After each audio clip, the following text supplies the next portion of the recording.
It's going. My name is Abina Johnson, and this is Focus on Liberia. Hit it! From Cape Mount to Cape Palmas, Mount Nimba to Atlantic Ocean, Obomi Hills to Pocondre, to educate, elevate, and promote.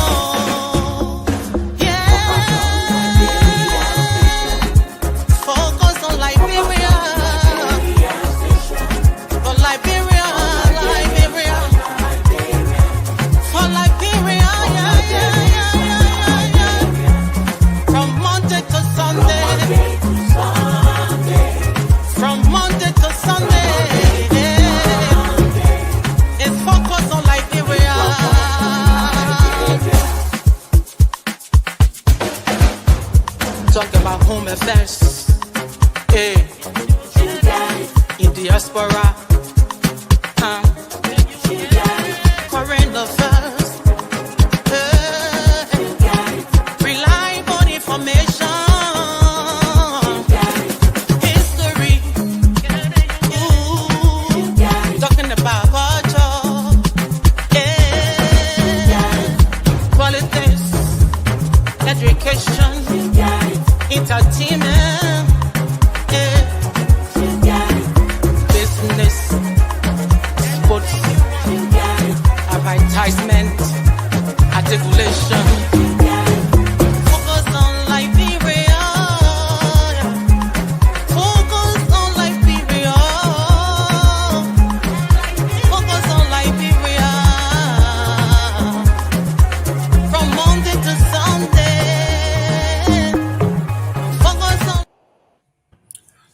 Hello, ladies and gentlemen. Today is the 12th day of the month of October, our official fiscal month. If you work for the federal government, it is October 1 through September the 30th. So if you are just joining us, we do us a favor, share the show on your platforms, on your personal pages. Let's get involved. Hopefully, Jimmy Eastman, you will take time. I just share it on my personal page. Yes. And I'm sharing it with everybody else that is joining us. If you are on Facebook, if you are on YouTube, wherever you are joining us from, I would say, please share this show. Mr. Anthony Gay, before you get seated pretty, share this show on your personal page and share it in your different chat rooms, different groups. Let's get involved. It looks like it's chilly where you are. Yeah, it is. You see, Michael, we're all in the East Coast. You see, Michael got a hoodie. Yeah. I'm in Minnesota, man. Yeah, I know. Nothing you're doing. I bet you are you for your team. When you come and tell me, so gonna 65. No, yeah, it has been chilly since yesterday. You see. Yeah, so that's what it is. But guys, let's take a few minutes and share the show. I'll share it on my personal page. Then I'm going into my then I go into my messenger and I'm sharing it to as many people as I can. Yeah, go ahead. So we can do that. But yes, today is a great day to be on Earth. I see even people that represent the Queen, they are in the house. So I'm sitting pretty. I'm sitting with the King's right-hand man. Yeah, the Queen. Well, the Queen at the animal, so I don't know how King George there now. They're not too proud, the King. Yeah. We got a royal family in the house. The royal family is in the house. Remember now, the man come from two royal families. The crew people. When Mr. Padmore hosting the show, this video were quiet around here. You come back again with the man got the royal crew family behind him. Now he got the royal colonial king behind It him. was so quiet this time, Mr. Patmore. So he is sitting pretty. This man, they say between a rock and a hard place, he's the rock and the hard place. Anybody in between, you in trouble. You in trouble. Now because But of let me you, man, welcome- Bobby will not come today. You No, are praying. that giving is scare value. Me, I able to scare value. Like, Bobby said no. The 2 minutes you go out. That Padmore cousin. So when Padmore here, then he come. But he will soon be. So he listening. He will soon show up. Guys, we got. What's on the top of your head that's making your background look somehow? With mine? Okay. Yeah. No, Mr. Eastman, yeah, it's okay now. Oh, I was going to say that he's smoking over there with the king. You better cut it out. You seen double. The man meaning me with the king. He just smoking it one. You can't pass it to me, so small. You want share? You want to share? Yeah. You want share? They had how do you call it? They arrested one 70-year-old lady, 70-year-old selling weed in Newtown. There's something new there. You can't lead it. I don't think people been doing that. They said they were baby that now you will arrest them. Well, gentlemen, we have a lot to cover. Let's look at the breaking news. It's not on our topic, but let's talk about it. This is early this morning, we woke up to the news that the EPS director had been fired. Oh, a news. It was posted by Kalasku on his page and it went viral. And a few minutes ago, the EPS director reached out to Leonard Dudu and informed the public. He says he denies the rumor. And we will go before we go into that. It says here, that's the breaking news because this thing has gone wild. It's everywhere. You'll see that. They were coming to fire them, man. Yeah, right. But because CDC jump over the news, That's so it when I'm now. buying them, man. When I'm buying It says here, You're drinking your Kuwait Jenna in silence. We're not John Mr. Gamer. So No, Yeah. but that's true. that's serious here. It says Sunday morning. It says here, Sunday morning, the 12th. It said the Executive Protection Services EPS Director Sam Gay has denied reports circulating on social media that he has been dismissed from his post. The rumor began with a first Facebook post by Sekou Kalasku Demaro, a former presidential aide, who claimed that the EPS Director Sam Gay has been sacked. The post quickly went viral, drawing widespread speculations online. When contacted by the Liberian investigator by his WhatsApp information, Gay dismissed the claim as false, saying he has received no confirmation or official communication about his termination. He says, and I quote, "As far as I know, I have not received any communication about my dismissal." Gay said, "I am currently in the United States. In fact, I spoke with the president this morning. He has not told me that I am fired." Gay added that with a touch of humor, when the people fire you, you will see it on Facebook. Okay. He concluded, "My brother, don't waste my time. I am still doing my job as You EPS remember director." what happened to Eugene Fangon? That's Listen. Facebook we heard it from. I'll pay for the huge follow. That Facebook they fire Eugene Fangon. Listen, That one don't can use Twitter. You're in the US, supposed my man, just don't spend your money, just stay ready. These guys are not students of history. And not too long, I mean, we're talking about present history that was just a few years ago. A few years ago. And this man is saying, "I'm here in the United States. The president had not called me." You talk to what the guy's name, the Fadiga brothers. Talk to the Mr. McGill that was involved into the child molestation thing. Talk to all of these folks and see whether they will call you and say you fired. When the president said, "Don't come back or you are suspended. My Elise Lee, your own with God." So, Honorable Isma, Yeah. What is this? What is this? This is brewing. This is something.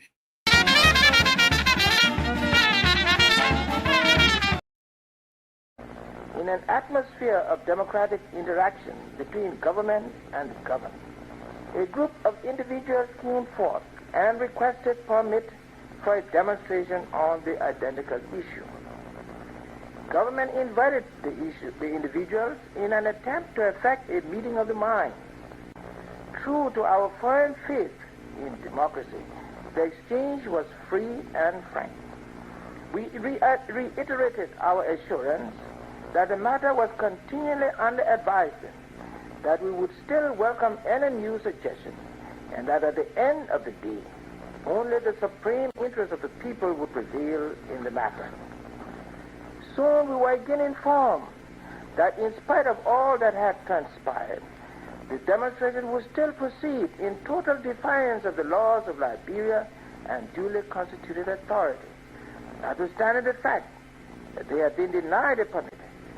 At Focus on Liberia, we discuss everything Liberia, from education to politics, arts and culture, entertainment, agriculture, history, religion, family, and technology. Focus on Liberia uncovers and showcases the best of Liberia and shows the world the truth about Liberia. We educate, elevate, and promote all things Liberia. We conduct interviews, panel discussions, debates, and more. Tune in to Focus on Liberia on Facebook and YouTube and be a part of the stories that make up the news. This is Focus on Liberia. Well, ladies and gentlemen, that was digging back into the history. When we talk about we are not students of history, you know, technology has a way of doing things. These algorithms, you see, when the folks say the technology is watching you, be careful what you say. So we're talking about going back in history. We're going way back in history. I know, right? But that was a good one. If I'm going to make an error, it brought the progressives out. So I think it's a good thing. I thought that was Jimmy Eastman's signature tune. He was signing in. I mean, It's a good thing it brought the progressive out. that was the way to welcome the progressive. Mr. Nambe, we brought that into to just bring you on as you were taking your catwalk.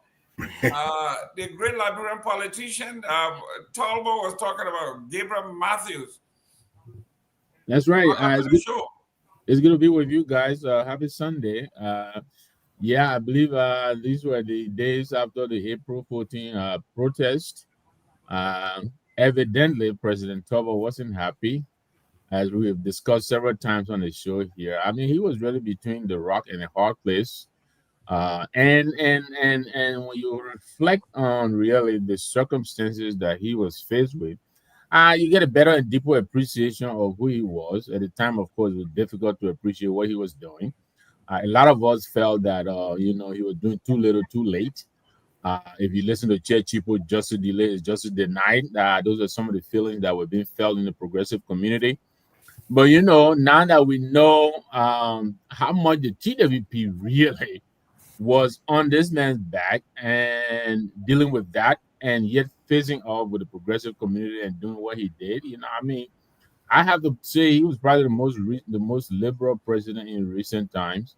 And so, that was Willie there. He was obviously Pete, he was not happy because I think he expected a little bit more appreciation and a little bit more cooperation from the progressive. Or, you young people, I think is CBS or something that have, young and restless, something like that. Even when you're young, man, it has to be now, even yesterday. You understand me? Yep. So I was really talking about much appreciation. Don't giving excuses here. Just apologize and accept.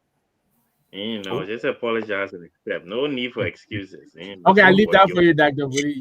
You do that for us. That's right. Since Mr. Tao is not here today, let me just add to that. The Americans was on his neck as well because he was getting too close to the Chinese and the Russians, and they didn't like that. So he was fighting three different wars. And That's right. both You're guys right started. about that, Dr. Woody. Yes. Yeah, there's a book I started reading a couple of days ago by a guy called Neil Hand, looking at U.S. Military interventions in Liberia. And when we started to talk about it, you start to see, yeah. But anyway, it's hindsight. And to Dr. Booty's point, those were also the times. Yeah, it is. I agree with you, Dr. Booty. It is hindsight, but it also projects where the future may lie, because a lot of things that steer our actions are still existing today. Correct. And they was always want to exert that same influence before, of all of this, I like to sum it up. Why has the revolution not worked in Liberia? You know what I mean? And it is, we do know that there are external influences that govern a lot of things we do, or at least try to influence it. But the failure of this thing to work in Liberia may say something about us. Are we granting freedom, or are we granting excuse to some and not holding all equally accountable? And that is where I see our flaw is, because if we're holding all equally accountable, I don't think we will have corruption as the level it is today. But we tend to want to give a pass to some. That has been our faux pas. That's why our revolution has not worked.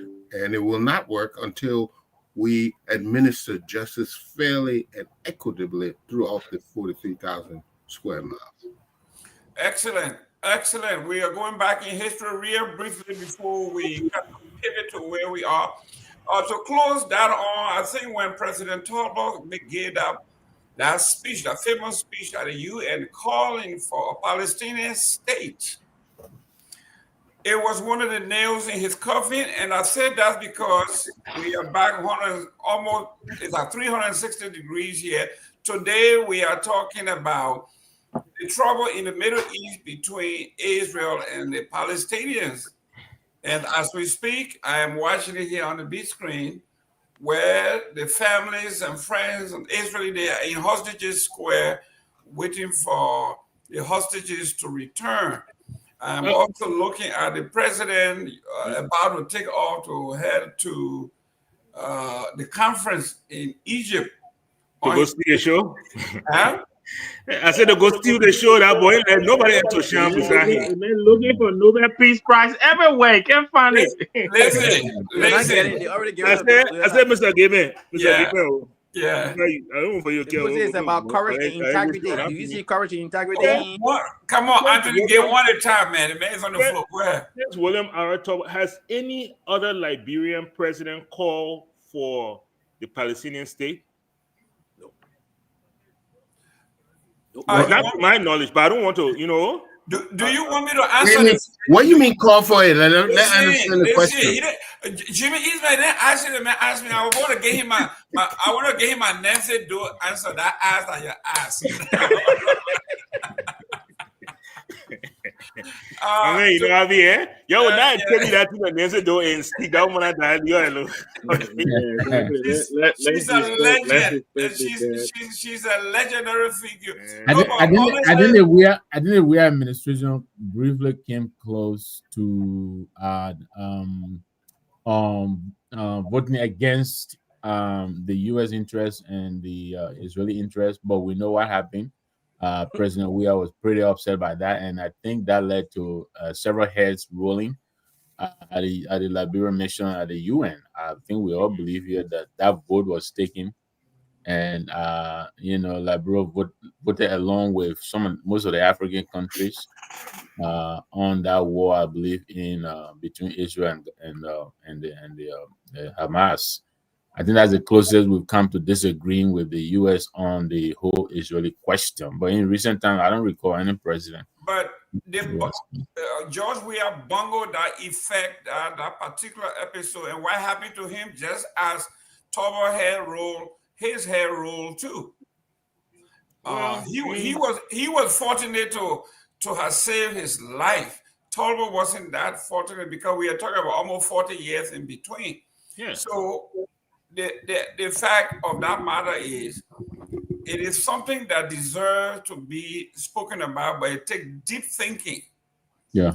Intellectually, spiritually, religiously, and geopolitics. So anyone who addresses that in a vacuum, no spiritual or religious aspect to this issue. It's just politics. That's it. well, you can say that. If you want to say, you can It's a divorce. fact, Mr. Damon. It's a fact. It's If not, you want it's to, not, if you want to divorce, because Israel, about 70% of the Israeli population is secular. They're not religious, right? So there's no religious or spiritual aspect to it. But Israel is not at war with itself. Israel is not Christian. It's not a Christian country. So the fact that those of you in the U.S. who claim to be Christians and blindly supporting Israel is not about Christianity because they're not Christians. Okay, guys.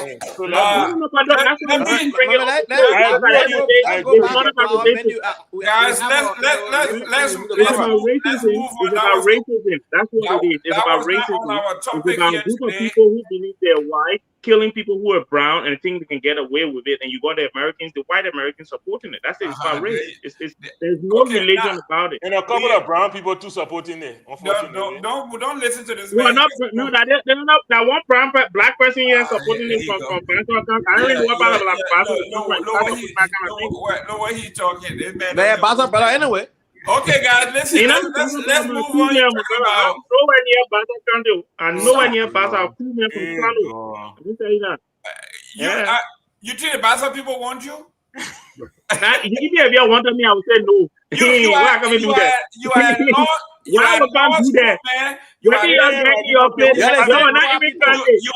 a nephew to Koga. You're jumping over there, but we don't want you. We don't do that. No problem. But Tata Buri, you and the man from the same ethnic group, you're quiet. So what? I said no. My brother, stop posting that thing on me. I said no. Listen, guys, the EPS director, somebody was saying Toba was pissed off. This guy might be the most pissed off person in the Republic. Okay. He woke up this morning to bad news. All over every part of the social media, and you were on Facebook, wherever you were, you will have seen the post from Mr. Sekou Damaro and being shared multiple times that Sam Gay has been fired. So much so that Sam Gay had to get up from wherever he was to go to the president and say, I am not fired. Let me start with Mr. Eastman real quick before going to it. This is serious stuff here. What do you make of this?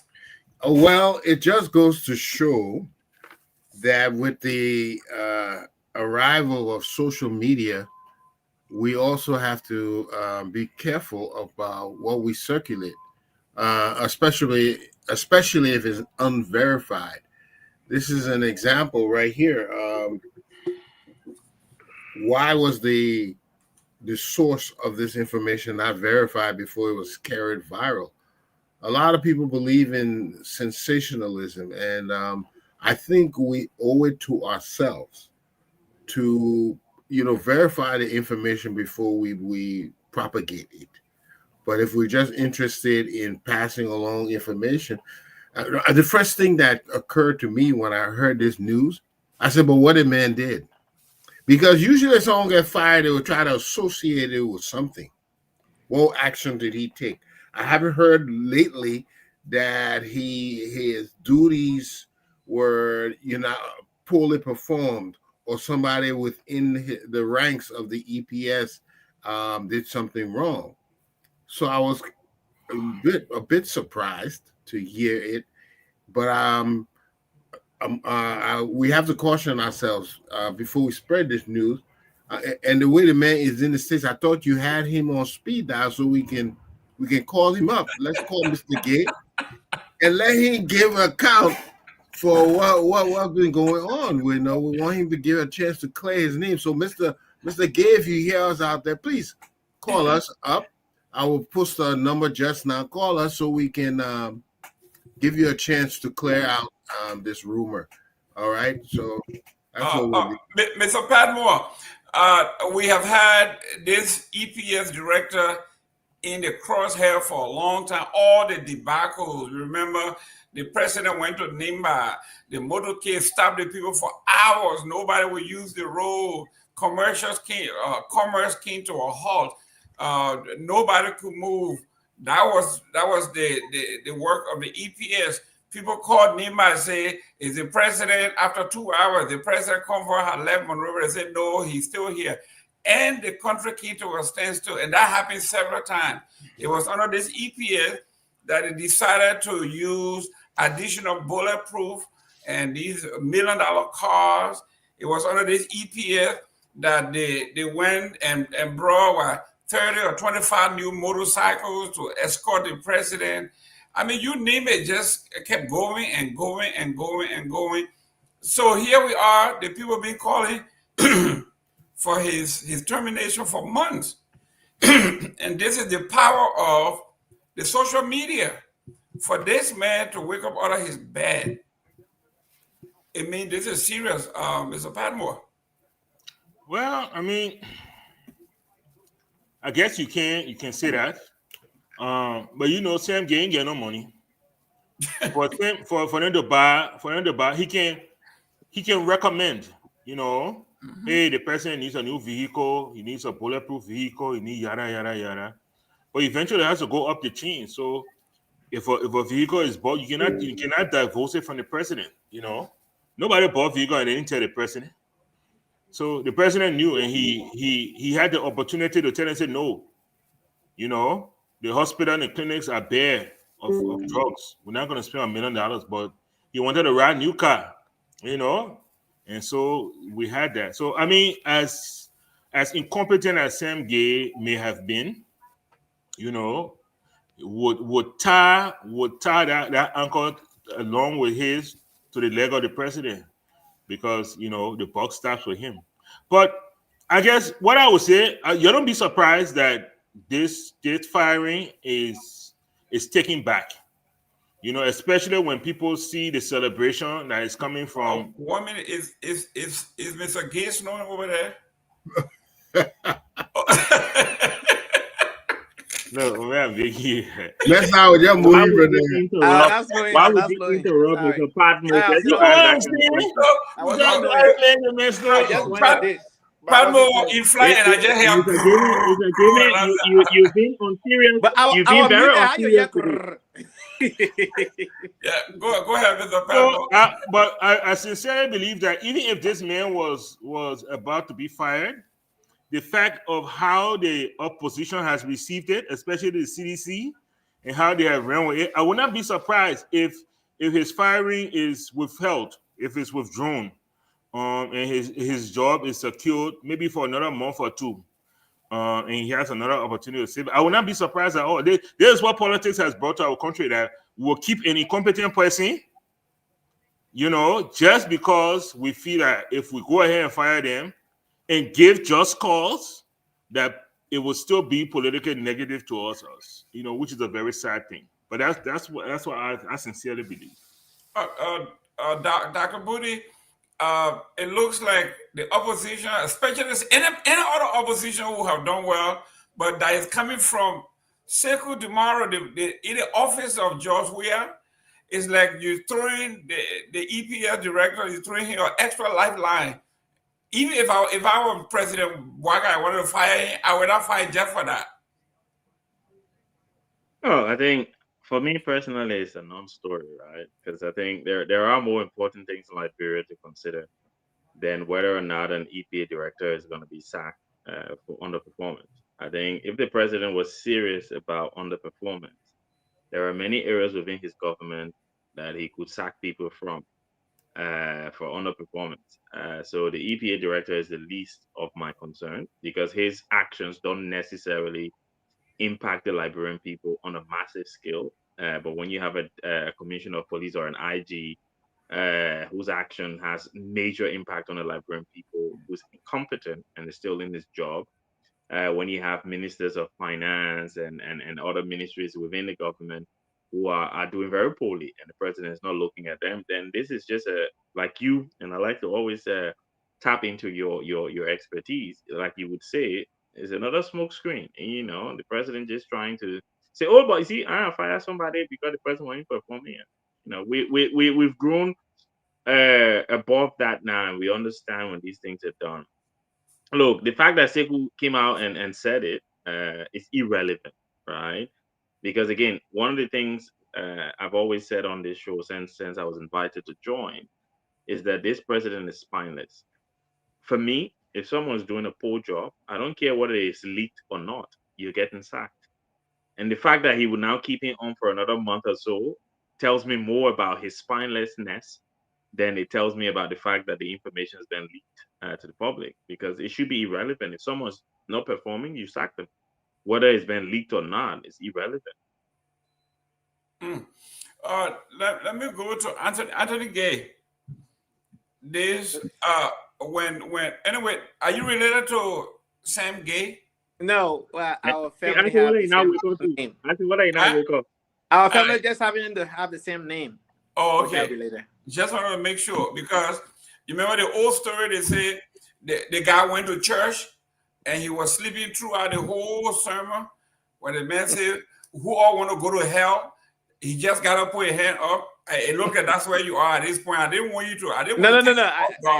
I didn't sleep. Okay, first of all, my mic was muted, so I don't know why you say you heard me snoring.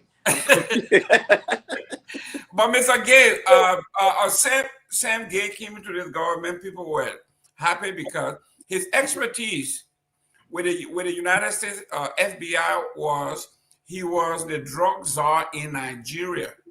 He was in charge of basically LDEA there. So everybody thought that Liberia will actually have that aspect of the government covered. And then to everybody's amazement, he was appointed to being the executive police. And everybody was saying, what a placement. This guy is an expert in drug enforcement with the FBI. And represented the U.S. government in Nigeria. Then you take him, you put him to EPS. So if he failed, he was set up to fail. And this thing be swerving for a while, Mr. Gay. Well, like my senator put it 2 days ago on Senator Yaya's name, Senator Yaya, when he was asked the question, what's your opinion on the fight against drugs? He said, clearly, this administration has failed. Remember now, by practice, he's a clinical psychologist, right? And he laid out how this government is trying to fight drug in the absence of medical professionals. They will not be successful if they're not including medical professionals in their fight against drugs. Given the background of Mr. Gay, the EPS director, everyone thought, like you rightly said, that he was going to be, with the LDEA, because it's clearly his area of expertise, it's clearly his strength. He have a good understanding of that area. He has performed well. But if this administration were really serious, we would put him there. But it has been alleged that they know who then bringing the drugs in the country. They don't want to go after them. And when you have over 1,000 LDEA members who are not on payroll, how do you expect them to fight drugs, right? People who are supposed to be fighting drugs are not on payroll. And so, but it has been speculated for too long now that, they want him out. It's just the matter of time when they're going to get him out. And I don't know why someone of that caliber is needed in our society, to set the record straight. Unfortunately, even if they put him to LDA, he will not be more effective because they don't have the requisite logistics. They have manpower who are not on payroll. They don't even have many of the LDA agents out there without even a taser, like something like a taser. They don't have it. They are going with their bare hands. They have, no equipment. They don't have the proper PPE to get a job done. And so I don't know how, him going there will even change anything, because you can only be successful if you have the necessary resources for the work to be done. You can have the requisite skill set and everything, but if you are not given the tool to get a job done, you're not going to be successful, regardless of your skill that you come with and experience. Wow. Honorable Namwe, I think we covered this here on the show a couple of months ago. They had about 187 crossing points in the Republic of Liberia, and only 37 is being manned. So they had about 89 points that people just go in and out of the country. So I think Gay has a point here. No matter who you put there, once the resources are not there, you will be as incompetent as anybody else. So this firing of Honorable Gay serves no purpose, based on his logic. Yeah, I mean, I agree with him, but I'm also agree with Dr. Booty. Really, this is a non-news. It really means nothing to me. I don't know what his presence in the government does for me, actually, and I'm not being, I'm not being, I don't know the word to use. I'm not putting him down, and I appreciate his service, but what is his presence doing for the country in the government? I mean, he is supposed to protect the president. I guess he's doing a good job, otherwise he won't be fired. But I don't really believe I should really, I should spend my time discussing that. I'm sorry, it doesn't mean anything to me. If it's fire, it's fire. Government service is a privilege. When you serve the government, it is a privilege. You can be relieved at any time. What's the big deal? You're fired. And like our people say, pregnancy can't hide. It will, if it is true, we will know, because it will begin to show in front. And if he's fired, I think he's a competent man, like you were saying. He has a lot of experience and training. He will get a job somewhere else. So yeah, I will take a pass on this. I really don't want to spend my Sunday discussing that. Thank you very much. Great. Let me welcome the ultimate Minnesota Viking. When the Vikings are playing, this guy doesn't show up. You need to put a beer there, I swear. He's a Viking now. Viking can't call beer. The beer like this. Welcome, Mr. Morris. Thank you, Mr. Gilman. Well, then you close up on the LTE. I had that booty on welcome a best friend. Yes. No, my best friend. They may let my baby at all. It may have a crew member, the grandpa was more positive than the crew people, so me and you were pushing all the time. Now, breaking news. We need people that were never taken to slavery, brother. Now, breaking news. That breaking news. More fussy than crew. I'm just hearing that one. Morris, Exactly. your take on you close Jerome, on.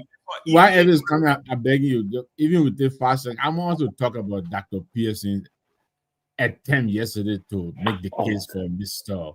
Thomas. Then Mr. Gay is here. I hope we'll have 5 seconds to talk about that today. I think he did a decent job. But let me get to this. Political show. But a political show, this is not a relationship. But this is a political show. Why always Go ahead, Morris. Don't listen to Okay. Look, I think this is a little deeper than we're looking at it on the surface, right? I think the reality is, like Dr. Duke used to say on the show, this is a thank you government that is in place. And I think the president now is kind of bringing his people that he really wants in those positions. After the unfortunate demise of the former Minister of Presidential Affairs, the president put somebody that he really wanted in there. And now Sam Gay is in a sensitive position protecting the president. And I think the president wants somebody that he's more comfortable with, because Sam Gay was one of those zealots, zealots who wanted President Weah out of power so much. He had a personal vendetta against him. He did everything he could do to support President Boyka. He was so, animated, so to speak, in trying to do everything he could, using all of his security, training to try to do things that would cripple the CDC government during the elections. And he really helped President Boyka, and this is a thank you for him. He's coming up on 2 years, and the president probably want to bring somebody there that he's more comfortable with, So for me, I think Sam Gay being fired, like everybody is saying, it's only a matter of time. But I don't think he's being fired because he's incompetent. I mean, there hasn't been an incident in recent times where we would say it was a lapse in security judgment, that somebody could have harmed the president or something happened where the president was in his life was in peril. I don't think there's ever been anything like that. So to say he's incompetent, I don't think the evidence points to that. I just think that the president wants to move on for him, maybe bring in somebody that he's more comfortable with, maybe a Lufian or somebody that, he feels like we're protecting no matter what. and maybe Sam Gay, looking at his background, is not somebody that he thinks will have his best interest at heart. We know how things are going. Every key security sector in that country is ran by somebody that's from the president's county or somebody that's related to him, in that regard. So, Sam Gay, just a matter of time, but once he's gone, maybe he will look for other, maybe he become obsessed with something else and he can throw his energy to it. That's my take on it. Thank you. So let me just say something. Let me just say something quickly, just to correct a mistake Mr. Morris made. There was an incident at the UMU commencement. That's what I said recently. That was like at the very beginning of the president. It's still within the purview of his tenure, right? So you can't say that he. No, I use words. I said recently. That's like maybe a year and a half ago. Right? Recent could be 2 years, could be 3 years. So this government is recent. Come on, Dr. Bush. That's what they keep telling us. We know you're not letting each other on that one. Dr. Bush, the president been there 2 years. Now you're going to be 3 years. How is that possible? But anyway, guys, we have, for those of, I don't know, those of you like me, I fly a lot, but I have never been comfortable flying. I gotta admit it. Maybe this is therapeutic for me. I fly all the time, but for some reason, I have never been used to flight. Now going to Liberia, I have no choice. In the United States, wherever I can drive 6 hours, 7 hours, I will drive. But going to Liberia, it is. I'm programmed to believe that there's no way I can get here. I am not a booty. The crew people, I can be seafaring. It will take me 5 months to get a morale. I just close my eye and go. But this is where we are. RIA, our international airport, is on the brink of breakdown. That's a scary thought. I have spoken to many top-level Liberians that they say that's why they fly only into Liberia during daytime. Yeah. They don't take flights. They don't go with any airline that lands in Liberia in the night. Nothing to go in the day. So here we are. Let me start with Dr. Booty on this one. Doc, did you read the article? No, I didn't. I've consumed some news around it, but not the particular article that you sent. I've consumed other news around the 50 million that is being requested for safety reason at the RIA, but not the specific article. Okay. The Liberia investigator, I think the editorial board wrote this one. Liberia Roberts International Airport needs at least 15 million US dollar in emergency funding to fix safety and equipment failures that have left the country's only international gateway below global aviation standards. Official warned this on Wednesday. The disclosure came during the tour of the facility by the House Speaker, Richard Coon, who pledged legislative support. But the message we're trying to send is that we need a total revamp, said Julia D. Dennis Jr., Director General of the Liberian Aviation LCAA. To meet minimum international standard, we are looking something in the range of $12 to $15 million as a minimum to bring the airport to minimum. And he says here, Dennis said 2022 international audit review multiple deficiencies that jeopardize Liberia's RIA compliance with international aviation standard. Then it went on to say, RIA Board Chairman Masakwa Kamara described the airport technical condition as alarming, citing obstacles, obsolete firefighting trucks, and damaged aviation system as the most urgent need. We have 2 fire trucks, but we actually need minimum of 4, each costing about $1 million each. Our main DVO, our navigation system, was destroyed by fire, and it doesn't work anymore. So how are we been landing at this airport? By God's grace, things are being run manually. They say manual operations are not immediately dangerous, and said that this is where we are now, that we are operating basically manually. The navigation system doesn't work. How? We saw the president plane almost crash. Yep. Dr. Booty, this is serious.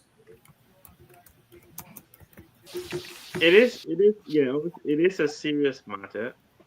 And I think I would want to start by commending the pilots, Brussels, Morocco, ISCA, Kenya Airways, Ethiopian, all of the airlines that fly to Liberia, because clearly they are doing something extraordinary to be able to navigate landing at an airport where there are clear safety issues, right?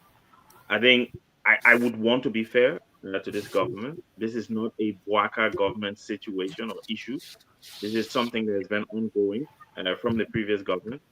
I remember some of us wrote many times in news outlets in Liberia when under the WIA government, planes were coming in and had to go back to Sierra Leone because they couldn't land, because of issues with lighting at the airport or and other runway issues, airplane tire busting and all that kind of stuff.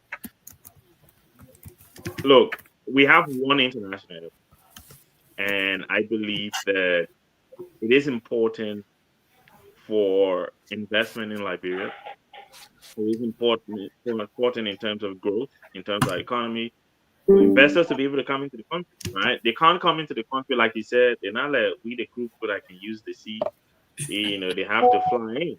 And if they're flying in, then we have to make sure that the airport is safe so that they can come into the country. I hope that what the speaker did was not just, again, I keep coming back to you, Mr. Gayman, it's not a smoke screen to show that, oh, look, the speaker touring the airport to see what's wrong and da da da da. I think $50 million is something that can be found in our budget.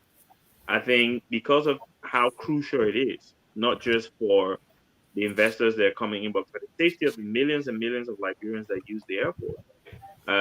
That is an urgent need, right? And if it means that we have to cut back on other aspects of government spending to be able to put the money in that is needed to bring it up, because again, we have to understand this is minimum standard. This is not best practice, right? This is minimum standard. To get it up to minimum standard, we need 50 million. Best practice, I don't know. They didn't tell us what that amount will be. But I think the government should make it a priority to find that money, because so many people come through that airport. It will be unacceptable for there to be a major incident at the airport before this government goes ahead and do something, right? So we will call on the government. This is not politics. This is basically common sense. That look, here is a major safety issue. Please find the 15 million from wherever you need to find it in that 800 and something million budget that we have. Cut back where we need to cut back on the excess salaries and benefits and waste in our government to make sure that you sort the airport out. Because the next time it's a game and going to Liberia, some of us don't want to go start fasting and praying just so that they can land properly. Well, that's what I'm going. I'm going early in the morning, 12 o'clock. I'm not going after 4 p.m. There. Mr. You actually get private jet. The plane landing, all the plane can land in the dark. So I don't know which plane you going on that you landing after. Mr. Taiwo, welcome. Wait now. You may just come go to him already. No, I gotta welcome the man. Oh, you better Mr. not go to him then. They say when you come to class late, you should be the last to talk. But I want to welcome you. Welcome to the show. Let's wait for the next topic. Wait, and then wait. Y'all know because I was always the first. Mr. Taiwo, are you there? Yes, I'm here. I said welcome to the show. Yes, sir. Thank you. Oh, okay. Let me go to Mr. Eastman. Mr. Eastman. Yeah. We will talk about this later on, where they are building a 10 million presidential villa in FOL. They were able to find the $10 million that have very little impact on the Liberian people. But our gateway, we can't find $15 million to pay for safety. What is wrong with us? Yeah, that's a very good question. Because if we don't get our priorities right, there is no way we will get on the proper road to development. Development doesn't happen in a vacuum. It requires well coordinated plans that reach many, many years beyond the present. If we have such a system like this, and I kind of, being in aviation before, I know the kind of systems required to make that airport international standard. Beside the navigational systems where you guys were talking about landing, like the ILS, the instrument landing system that allows the plane to land in the night without much visual beacons and stuff like that. If that is not there, the planes can't land. But we need so many. We need air traffic management systems. Those air traffic control that manage which planes should land at what time, how to navigate, how to tell the planes to stay away from each other while they airborne. We need radar systems. We need communication systems. There's so many things we need, and you would hope that the vice president citing these things means these things are going to be included in budget.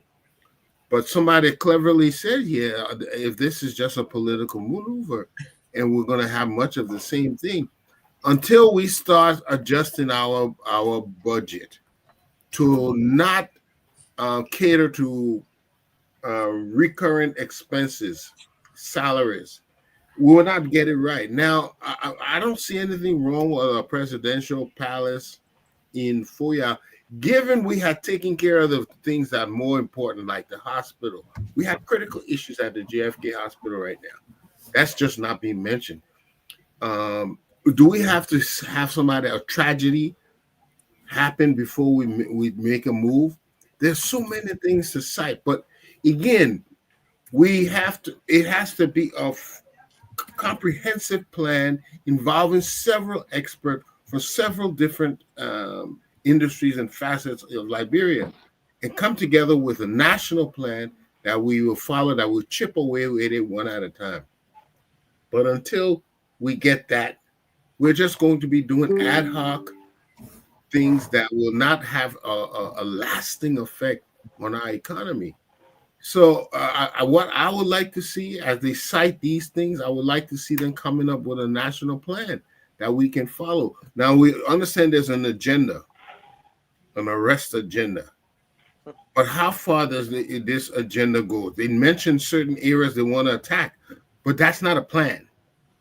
That's wishful thinking. Those are setting goals. Those are setting, the most you can say, are goals. But a comprehensive plan coordinates those things. Should we do education first, or should we do sanitation first? Should we do power first, or should we do water? And all these things have to be coordinated so we can have the kind of effect we want. But these ad hoc things, doing a little bit something here, a little bit something there, it's not going to do it. So we look forward to them then coming up with a plan that we can follow. Honorable Nambe, he says here, many of our systems that run at the airport now are being done manually. Can you imagine starting the generator?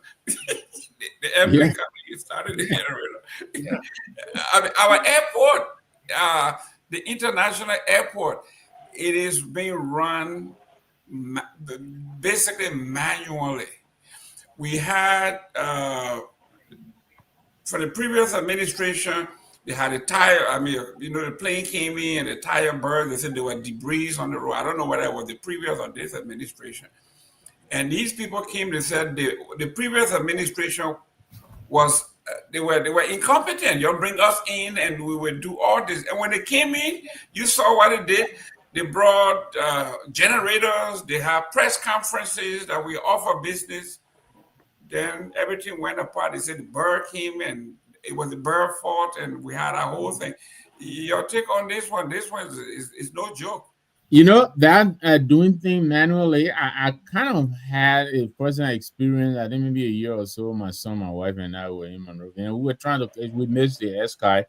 I think we got airpiece. I think our flight was around midnight. We didn't leave in Monrovia going to Lagos.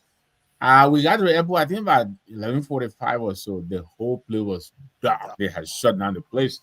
And the Nigerian lady actually wrote out a ticket manually. I never seen that all my years of travel. But I think there is something to be said about that. What the authorities are saying at the airport, I think the equipment, are obsolete. They can probably interface with the current, electronic system that is in place now. I don't know, but first of all, let me thank Jane McBorough here for coming here and picking a force with me, and let her know she brings out the force in me. Everywhere I see her, I get fussy. So you know, Jane. So that answers your question. You can't follow me on this Sunday. I can't be fight. But the point that Mr. Gabe made, Anthony, when he talked about a EPS director, you can be as good as you are if you're not giving, the resources to work with. It'll be difficult. The airport, back in May, this president almost got killed at that airport. What did he do? Nothing. Nothing. He didn't do nothing. Nobody got held responsible for anything. You know, I said here on the morning show yesterday, governance it can be difficult, but you have to be creative. So $50 million, I'm not even gonna talk about the FOIA project, we'll talk about it later. But what is wrong with this government calling in Asela Mattel and calling in B Martin and all these people and say, look, right now my budget, the pay envelope for the recurring expenditure is about 88% of the budget. I ain't got much, but I'm here for 6 years. So I have this problem, give me $50 million and I will spread the payment over maybe the next 4 budget cycles and I'll pay you back. I'm sure they will find that money. And, this is the creativity we're talking about. In addition to taking measures to reduce so much money going to scratch car. Patrick Honda getting his generator, making more money than a deputy minister. Those are the questions that he has to deal with. But they have to be creative and solve these problems. They don't have $50 million. Yeah, he's going to spend $10 million in 4 years. Again, we'll talk about that. But this is a real serious problem that has to be addressed because the way the airport is, the government is losing revenue. I don't know if they don't know that. The revenue that they so badly need, these airlines are now boycotting the airport, and so they're not generating the money they would have generated. If the airport was what they call it, worthy, flight worthy or whatever the description. But people are actually boycotting the airport because it was a fuel problem, I think, from President Weir time. To this time, and then of course the mechanical problem, lights not working, all of these kind of problems. $50 million, I think they're lucky that it is not going to take $50 million. Hopefully that'll be enough to bring up a standard. Or $50 million, I think they can find it. They got to get creative. That's why we give them the opportunity to lead us. They are our leaders. They should lead us. Take us beyond the horizon. You see for us what we are not able to see because we are not the leaders. That's what leaders are supposed to do. So I hope and let me appreciate the speaker, even though he went to JFK and did the same thing and promised $50 million.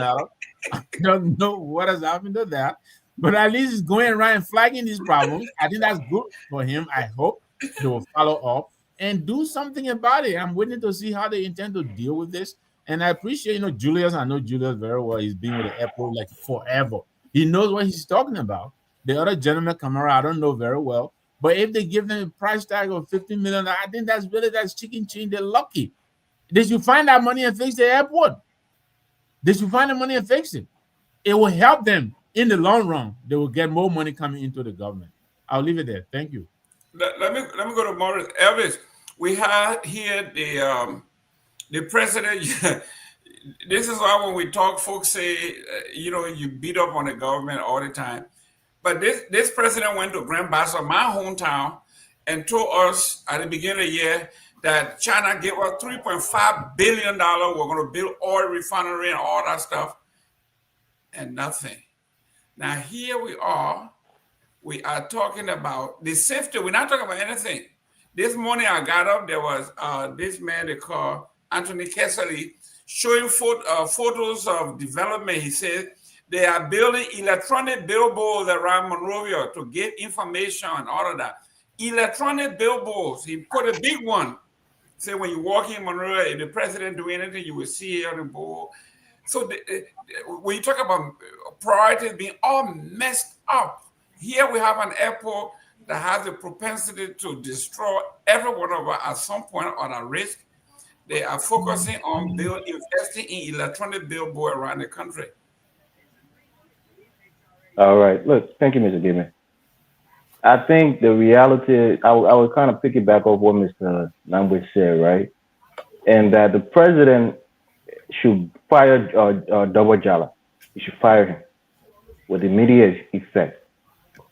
And I remember when he was appointing him, he said, well, if Double Jala can raise the budget up to $1 billion, I know who else can. You know, you have so much confidence in this guy. And going into year three, we haven't seen significant, rise in our budget, in our revenue, and I think it actually declined to a point. So if you want to do these projects, like somebody was saying about spreading it out, I would say you probably need $30 million.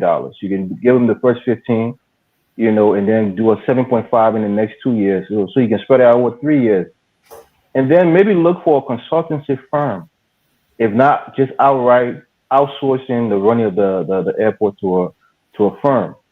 Make sure you have the security in our hands in the country, but the functions of the airport should be outsourced.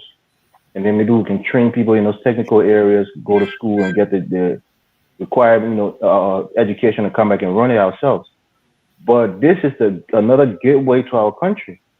And aviation is very technical. Least mistake, like Brent May can say, a lot of people can die in a blaze of fire, as we've seen in other places around the world. So I think the president should take this very seriously, because he himself is a frequent flyer, jet setting around the world through, Africa and Europe and the US or wherever. So he needs to take it seriously. And he needs to get on people like Double Jala to make sure that they can raise enough revenue so that they can allocate this money to put in the budget over the next 3 years or so, to make sure that that airport is up to par. President Weah also has a bit of blame to put on him, because you have misplaced priorities if you go and build a luxurious lounge for the president, or the presidential lounge. I mean, somebody's playing music in the background. Can we mute, please? Guys, please. You build a luxurious presidential lounge, and you could have spent that money to bring up some of those, those things up to par. And you didn't do that. You just wanted to sit in luxury, while everywhere around you is so dangerous when you're flying, coming, you're leaving the country. So I think our president and the legislature, I think that's the one group of people. If the crooked, speaker is serious, he should bring this to the floor, so that if the president lacks the willpower to do it, the legislators have the willpower, and they can allocate and demand that money is put in the budget, so that we can bring our airport up to par. But to blame the president, I think the budget is so tight. He was depending on Double Jala that he would be able to raise that money and make it more flexible for him to do certain things, like fixing the airport and other things. But it hasn't materialized. And I think maybe Double Jala time should be up. Maybe he can find somebody else who can raise more revenue in the next 3 or so years of his presidency. Wow, Mr. Tower, you are the technical person. You and Jimmy Eastman, we are talking about technical issue. This is serious stuff. Our airport, the only gateway to, the only airport that we have. Okay, so in the first place,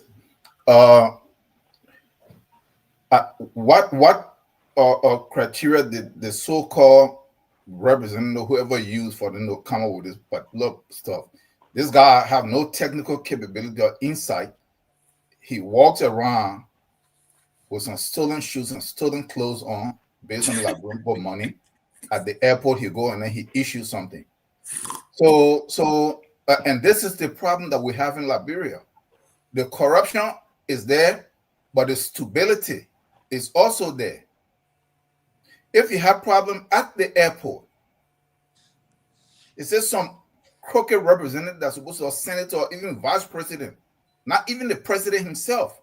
If he went there, if the president went there, he has to go with a technical team, so that his presence can actually give them a lot of legitimacy and clout, that if they make a request, that request carry weight. That is the only reason for which a president should even be around there. So what criteria did the guy use? So if you look, what type of fire truck? What did he say that they need? What, like they have 2 and they need what, 3 more? 2 more. That's what he said? 2 more. 2 more. Okay, in the first place, what type of fire truck is he talking about? Because they have different types. If you're talking about the aircraft rescue type that is for the huge airport like in the US and everywhere else, we don't need that. That's like from like around 600,000, like 750,000. If you're talking the rapid response ones, which are very good in agile and move, that have a lifespan of between like 20 to 25 years. And for Liberia, small airport where you barely would drive it, it could even go longer than that. Those things like 150 grand to like around maybe max $300,000 based on the model and how new they will be. So right there, just in what they're saying, you can already see that they're trying to steal. So this is my problem here when you have people who don't have, who goal is to steal. If they're the one I'm making technical announcement about stuff. That's did you read a report, Mr. Tower? Huh? Did you read a report to see what they specified that they needed? That is why I'm asking what criteria. Because when a politician like the crooked guys in the house, when they say something, I don't count it to be anything, because they're supposed to be coming from a technical group. Okay, not them. So once it comes from them, when you're not here, when the house caught on fire, without anybody looking at anything, they say 1.5 million. This is a recommendation from the guy running the airport, not the people in the house. This is a technical recommendation from the director. Yeah, but that's what he's saying.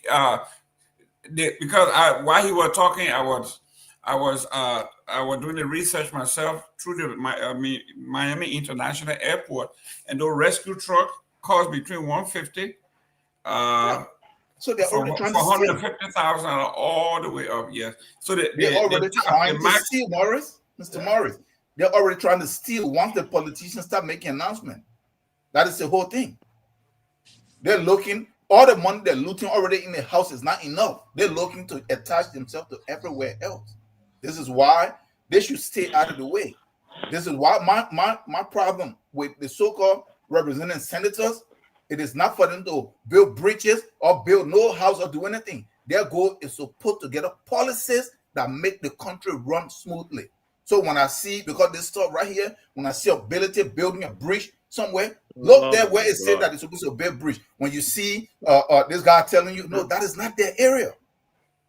But just tell you that they have nothing to do. Okay? So this is where we are. And until this stuff can be changed, where they gave people that are qualified to do these things are not political areas. These things go beyond any government. These are the actual structure of the country for it to run. So nothing is going to come out of that. But look, let me just land on this. I keep hearing all this stuff about raise revenue, raise revenue.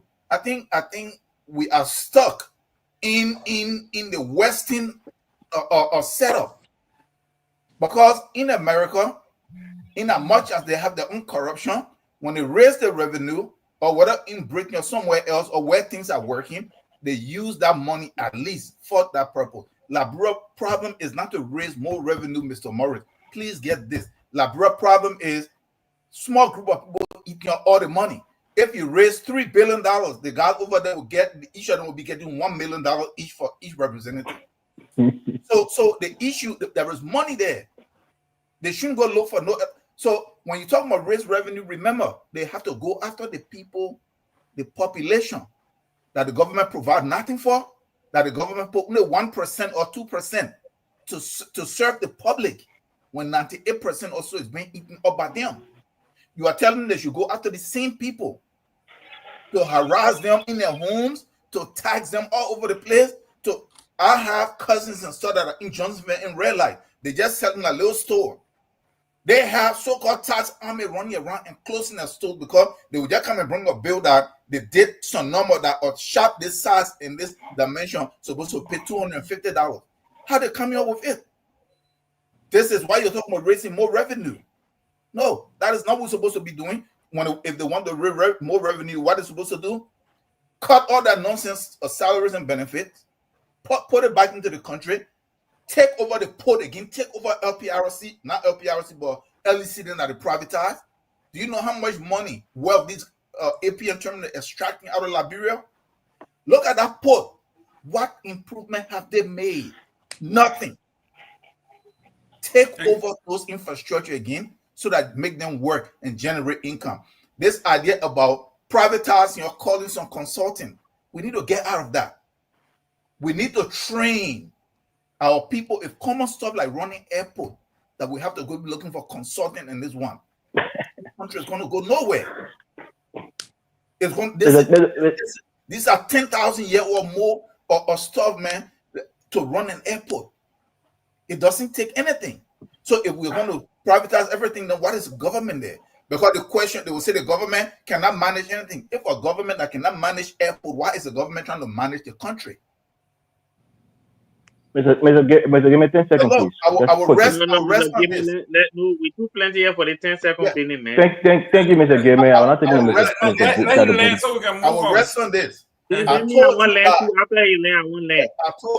you guys. My man, we got bad airport. You can't land. Yeah, but we can land. No, but if they make a land on that airport, let me land to on our airport too. I told you guys from the beginning here, this government was never intended to work. You need to dismantle this government. It doesn't matter whether it is the Nangbe government, whether it's the Gimme government, or the Jimmy Eastman government, or whoever government. The government are not going to work. They all have the same blueprint to go to the IMF and borrow money and for them to share it. That is all that it is. Okay, we heard him. Anything that shows that they're going to move in a different direction. Thank you. Look, quickly, Mr. Gamer, you have to permit me, please. 10 seconds. Mr. Gay, I'm coming to you. Let you two guys give them 30 seconds. Yeah, go ahead. First of all, Mr. Towell, the point where you're wrong, politicians should be involved in these things because they have the power of the purse. That's how our government runs. They're the one that allocate money. They're the one that put in the budget and approve it. So they should be involved. And second of all, if you're talking about expertise, an airport is a technical thing. Mr. Eastman will tell you that. It's not something that just anybody can do. You have to have people trained with the expertise and the technical know-how in order to run an airport. It's not something that's so easy that anybody can do. So please, if you don't have the expertise, you outsource it and you train your people until you get the expertise, and then you can take your airport and other technical areas back. So let's not just criticize government because it's a trendy thing to do. You have to be technical and know how to solve problems. You can't just say, oh, it's a simple thing to do. If it's so simple, why everybody not doing it? So please, even in America, we've been seeing a lot of airports having clean. If they're not generating the one second, please. 1 second. I only got 10 seconds. We're seeing a lot of things are happening here because certain policies that the U.S. put in place. We saw an increase in the rise of airplane crashes and other things in this country.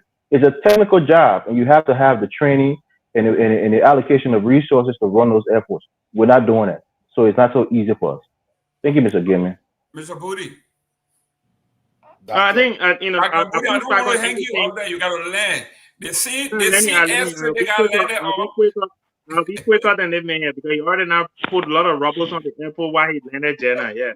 Look, but Mr. Tower, I agree with everything you said. I think, look, these are not the people that we can trust to run. You agree with him on my government too? No. Well, that one, I'm coming to that. I agree with him on what he said about the speaker going to the airport. Look, Mr. Gaiman just did quick research. 150,000 to get a fire machine. These guys are quoting the Liberian for 1 million. Clearly, the speaker is in cahoots with them. That's why Mr.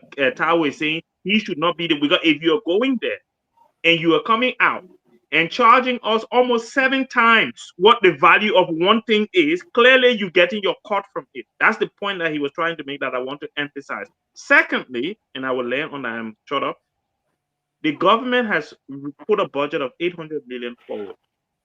About 700 million of that is going into the pockets of individuals, right? If this government, including the speaker, is serious, right? And when you say, oh, no, it's not that we can't be blaming the president. Yes, we blame the president because the president could have refused to sign the budget by saying to them, we need more money for development. We need less money going into individuals' pocket. If you cannot do that, I'm not signing this budget. shut the government down and see whether the Liberian people will not side with him, having voted for him as their president. Excellent. Dr. Honorable Gay, you were close up on this one. This one is a touchy one. Last week, the president, we talk about the budget space is so tight. The president is now creating more department. He just created a separate department of tourism. That's a separate subject. Let's talk on the airport for now. No, but that I'm coming to now. You cannot have tourism when you don't. How do people get to your country if you don't have an airport? You don't have roads. So by putting together another whole department, like a whole agency, right? Your budget have ballooned again because you got to pay all of these deputies and this and that. Why don't we take some of that money and take care of the emergency? Why are more where we don't have any now we're on the airport? How do you attract tourists? You can't land. Look, Mr. Gamer, it's very unfortunate, and I know you're talking about the government, and I think Evan mentioned the LRA boss that was it not that was it double, right? Double Jala. Yeah. Look, I will also take it further to the finance minister, and here's the reason why. First and foremost, safety has been compromised across the length and breadth of Liberia, not just the airport. People obtain driver license in our country without taking a written driver exam. They don't follow the driving rules. No stop sign, no traffic light. People just drive walking away. So they don't see the airport as important. You have one generator instead of multiple generators, and it is not automatic. They have to go switch it on when the power goes out. You understand? You need a redundancy. Where I work, it takes 16 seconds from the time the power goes out for the power to switch from the generator to out of the backup battery or the solar or the other power source that we have here. The last time a generator was used at 2005, 20 years ago. We need only 5, but we have 8 generators. Every month they come and run it for 30-40 minutes and let it go, inspecting all of that stuff. Airport are supposed to have multiple generators for backup purposes and automated system. Mr. Tower can speak to that, right? Mr. Eastman, you work in aviation. There is also the Liberian Civil Aviation Agency, where every flight that go over our airspace pay money to the government of Liberia. What are they doing with that money?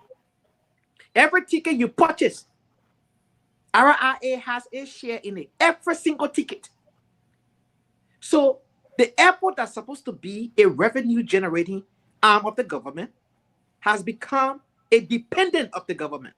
The government have to subsidize this airport, just like LEC. So we have folks in government. The finance minister is making budget focusing on donor funding instead of making other agencies to be a full functional revenue generating agency of government like RIA. Make them responsible. Why should we be looking for money when you have people coming in and out every single day? The airport is not a storage place where people get come waiting. Maybe somebody will come in a month once or twice a month. It's a frequent place, in and out. You leaving, you paying. You coming in, you paying. Money is being generated every day. Where's the money going? Who's collecting the money? Who's managing the money? And so, yes, Elvis, you can criticize Georgia for building a luxurious, VIP lounge, but is the airport also generating money on a daily basis? This government being in office now for almost 2 years. We can no longer build on George Weah now. It is JMB economy now. It is JMB administration now. It is JMB everything now. Security whatsoever. Right? That is the reason why the Liberian people voted this administration into office, because we are failed. Right? I didn't support Weah. I'm not a supporter of Weah. But let's be fair here. This administration saw the house on fire and said, We are the one that can rescue this country. We have what it takes to lead. He said he's the best person to defeat George Weah. He has the experience and the requisite ability to run the country. You bring in the finance minister that is well educated, have the job experience. Is he cut out to tackle our current economic challenges of Liberia today? I would say no. Because of 2 national budgets that I've seen from Gafwan, it is not intentional. It is not progressive enough. It is not ready to move Liberia forward. So they're playing tit for tat with people's safety. Are you serious? The airport is not a place to joke. That's a zero tolerance when it comes to safety. I carry a license for OSHA in this country, and I know what it is for me to have an OSHA 30. It's a high level, supervisory level safety license. You don't take safety for granted. In Liberia, the people don't respect safety. They don't prioritize safety. They take joke or take it for granted and getting that you can guess. Safety is a habit. You must live it every second. There is no what if in it. And our people are taking this airport thing like a joke. So from the finance minister to the LRA director and all those other people in line, that particular spectrum, they are to be blamed. They are not taking our nation serious. They are not. From the generator, having 1 generator for the airport when you're supposed to have multiple, because there's a probability of its failing not to kick in. Then what happened next? That's exactly what happened that time. The generator was supposed to come on, it could not come on. Then they have to try to repair the generator. That's why you're supposed to have multiple. Can Liberia afford to have 2, 3 generators at that airport? Absolutely, yes. And so now we are past the generator issue. We're talking about safety matters. This is even more. But any time they can shut the airport down and say, look, you're not following NTSB policy, you're not following the FAA policy, you're not following international protocol and whatnot, they can shut that airport down. So the civil aviation of Liberia plus RIA need to put that act together. Because every plane that go over the airspace, they are also paying. Now the one are landing in Liberia. As long as you enter the airspace of Liberia, you must pay. Thank you. And all the different planes that are not going over our airspace, paying. So, Mr. Eastman, you can help all in that regard because I don't know where all the money is going. Just a point of information, not to argue, but just a point of information here, right? The aircraft rescue and fire truck, which is our airport is categorized as an international airport. The price for it is between $750,000 and $1.3 million. That's the price for it. So if the guy said $1 million is well within that price range. So when people come in and want to criticize government, think everything is going to be corrupt, it's not true. This is the right price that they're quoting the government.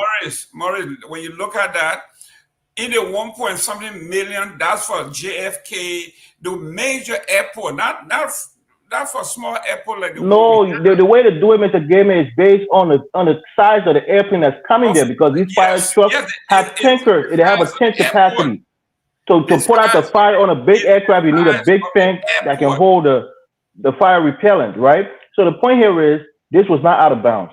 This is not a private airport where you need a little small $150,000 truck. You have big aircraft, Boeing 750, big aircraft that's coming to the airport. If something happens, you need a tank that has the capacity to put out that fire. That's why they're charging this amount. We can criticize government. I'm not a fan of this government, but to just assume that it's based on corruption without looking at what they're actually asking for, that's wrong. Mr. Morris, you're talking about international airports that are getting tens of thousands or maybe hundreds of planes. My brother, if you get 4 of those 150,000 planes, one plane comes to the airport, it catch fire, 4 of them put water on it when I call her. Like, what are you trying to say to her? What are you talking about, man? You have a standard. No. You have a required standard for international airport, and we're not meeting it. Let me talk for 1 minute. If you're at JFK and the plane, you got one plane for one truck attacking one plane, then yes, you need that extra big one because that one truck to one plane. But when you got one plane to 4 trucks, why you need to buy the big truck? That's my question. Look, what are you talking about? My Liberian people, your mindset, I can't understand your mindset. Listen, when you are doing purchasing, you cannot purchase from. I mean, you cannot compare RIA with JFKs of the world, Heathrow Airport. You can't, This is what we are. But let's move on to the next topic here. Let me start this one. Let me start with Mr. Namwe. Justin Wolokoli accused of disregarding evidence of torture, illegal search and seizure, and allowing torture information to be submitted in a court of law as evidence. I was able to go over the Geneva Convention and I pull up all the articles there, all the law. This is Liberia would be unique in this case where any information extracted through waterboarding or any form is illegal and be permissible law. Why is this woman doing what she's doing? She's a justice, not a woman. Don't say that as a gimmick. Huh? Why is the justice doing what she's doing? She's not a woman. She's a justice. Okay. Listen. Okay, Fidel. Why is the woman justice doing that? All right. Your doctor will call your doctor out of respect. He's a justice. Call her justice, please. Okay, we're fine. But he's a doctor. He's a man doctor. My title doesn't change my gender, my brother. My title doesn't change my gender. I'm still a man, even though I've got a title. You gotta show me your birth certificate. So my pen still lost, my Eagles lost, my Phillies lost. No, never mind. Who beat your Eagles? Who beat your Eagles? They already fired your coach already this morning. I am supposed to be the grumpy one on set here, and Fidel and Elvis are stealing my show. I mean, the only consolation is I agree with Dr. Booty on his indignation. Elvis, you need to chill out, man. Stop interrupting people. But let me say this. Look, I know Justice Wolokoli very well. You know, she's a very progressive lawyer, and I cannot register my disappointment. I cannot find adjective to describe how disappointed I am that she is deciding to deny this rate of sanctuary that the defendant filed. And for our listeners who may not understand, let me just quickly. The defendants are alleging, just like you said, Jerome, that the evidence that is being used by the lower court, Justice Willie, is temporary, is illegal. I mean, they did all kinds of things to get this confession out of these people, and some of them they sodomize them, right? And if that doesn't concern her, and she is going to go ahead and tell this, because the fight is ready to tell them that, look, this man who is handling this matter, he is proceeding on faulty evidence. Therefore, we want you to stop this proceeding and call for this case and bring it into the Supreme Court, so where we think it will be given, better treatment. That's what they're asking. And she is going to go ahead and deny this rape and tell Justice Willie to continue on this evidence that he has gathered, which that these investigators have gathered. How does she grant this kind of go ahead to this lower court to go into this matter? I'm really disappointed, and I hope that Kofa and his team, they will mount a challenge to this thing and stop this thing. We got to draw the line somewhere in Liberia. And like I said, Justice Wolokoli, because Elvis is here, but I can call her Jemima if I'm sitting in front of her. This is Justice White, and not only that, she's a very progressive lawyer. We sat down together several times. She understands the issue. For her to sit on the bench today and do what she did, I can't say how disappointed I am. And I hope the defendant, the defense lawyers will mount a case that will reverse her and make her look bad. And I hope she will snap out of it and do what she knows she's supposed to do. I don't know what I don't want to believe. She's being influenced, but this ruling that she gave to go ahead with it is bad. It is bad. It has nothing to do with COVID. It is about doing the right thing under our jurisprudence. If evidence gathered fictitiously, and these lazy people, they don't want to do the investigation. All they know how to do is take electric wire and plug people with it and force them to lie on themselves. If they bring this kind of evidence, you're supposed to throw it out. You're not even supposed to entertain it. And that's why I expect Justice Wolcott to have done. And she didn't do that. I'm really disappointed.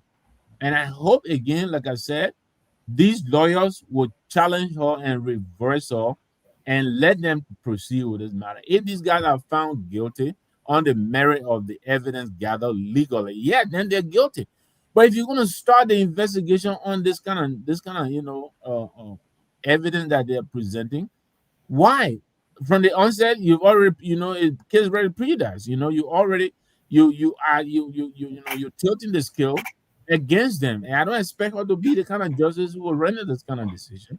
So I'm really disappointed. I will pass it back, but I hope that come Monday or whenever they go back to court, these guys will challenge her ruling and reverse her.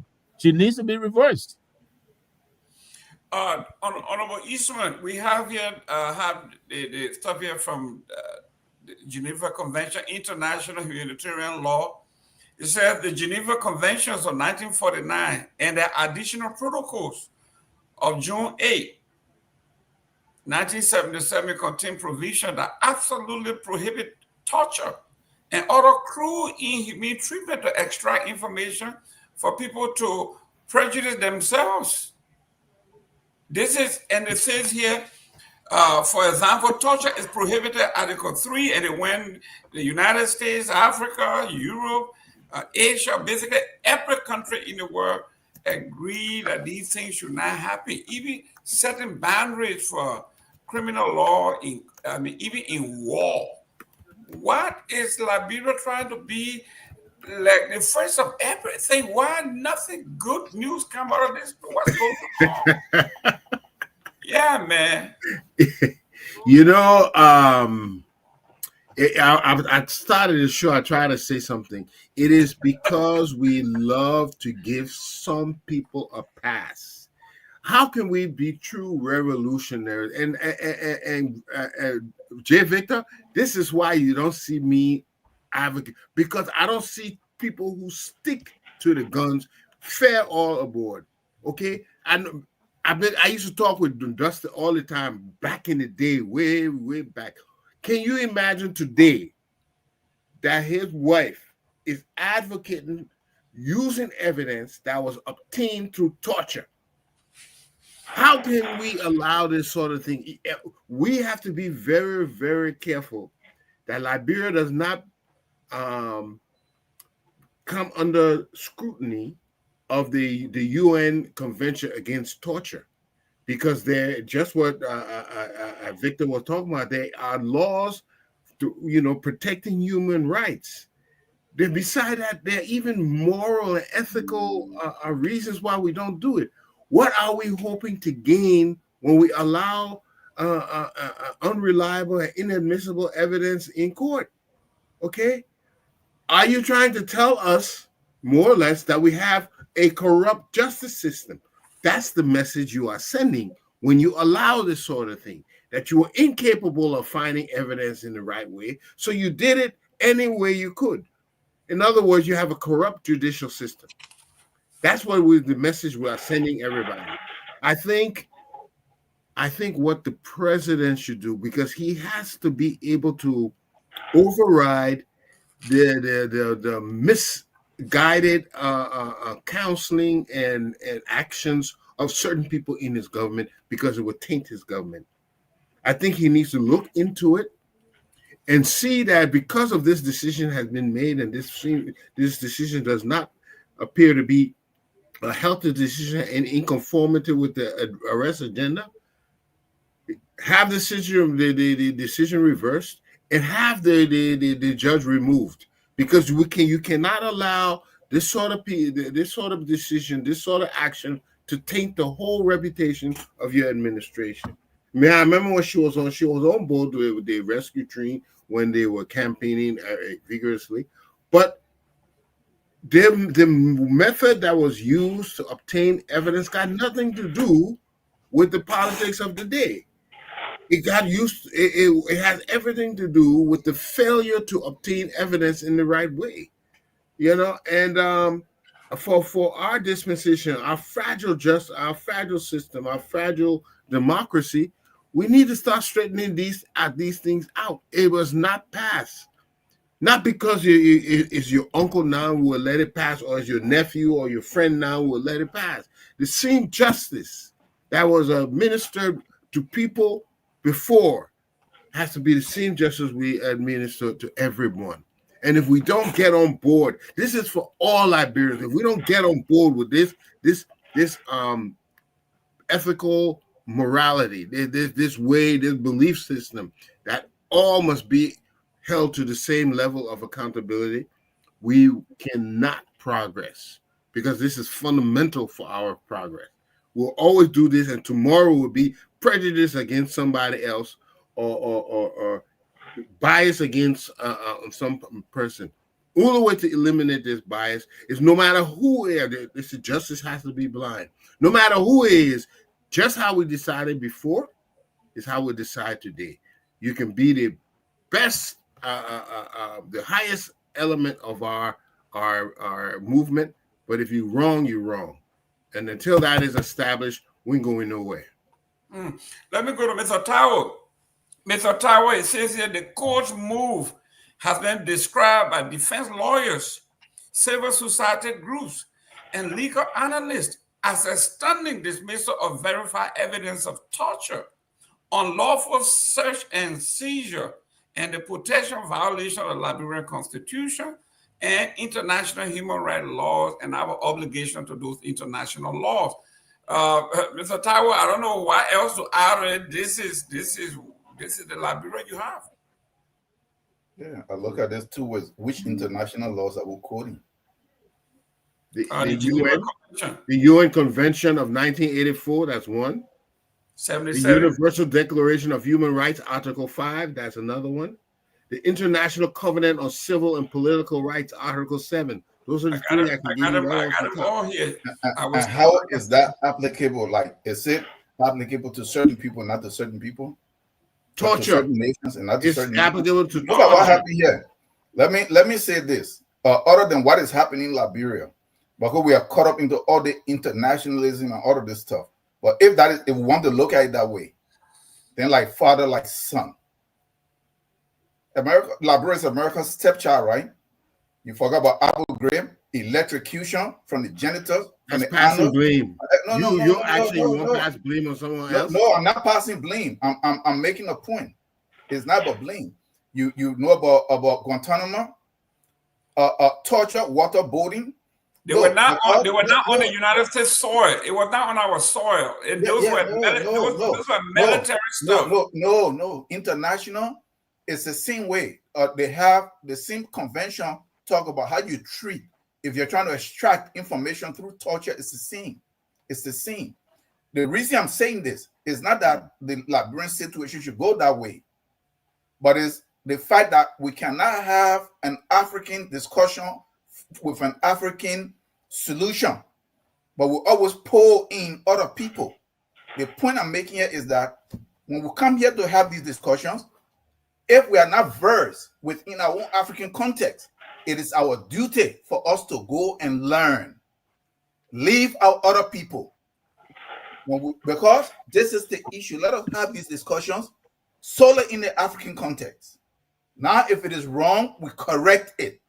But we want to keep pulling this person, pulling that person, and each time we pull them, they are not good examples. They are not good examples. No matter how we pull them, whether it's on the based on human right, security, or economic fairness, corruption, they are not your standard. So now let's come to the Liberian situation. You are working within the kind of democracy, the kind of governance system we have. Remember, all of the positions are pretty much political. I don't know this lady. Brother Nangwe know her. Mr. Eastman say they saw her campaigning.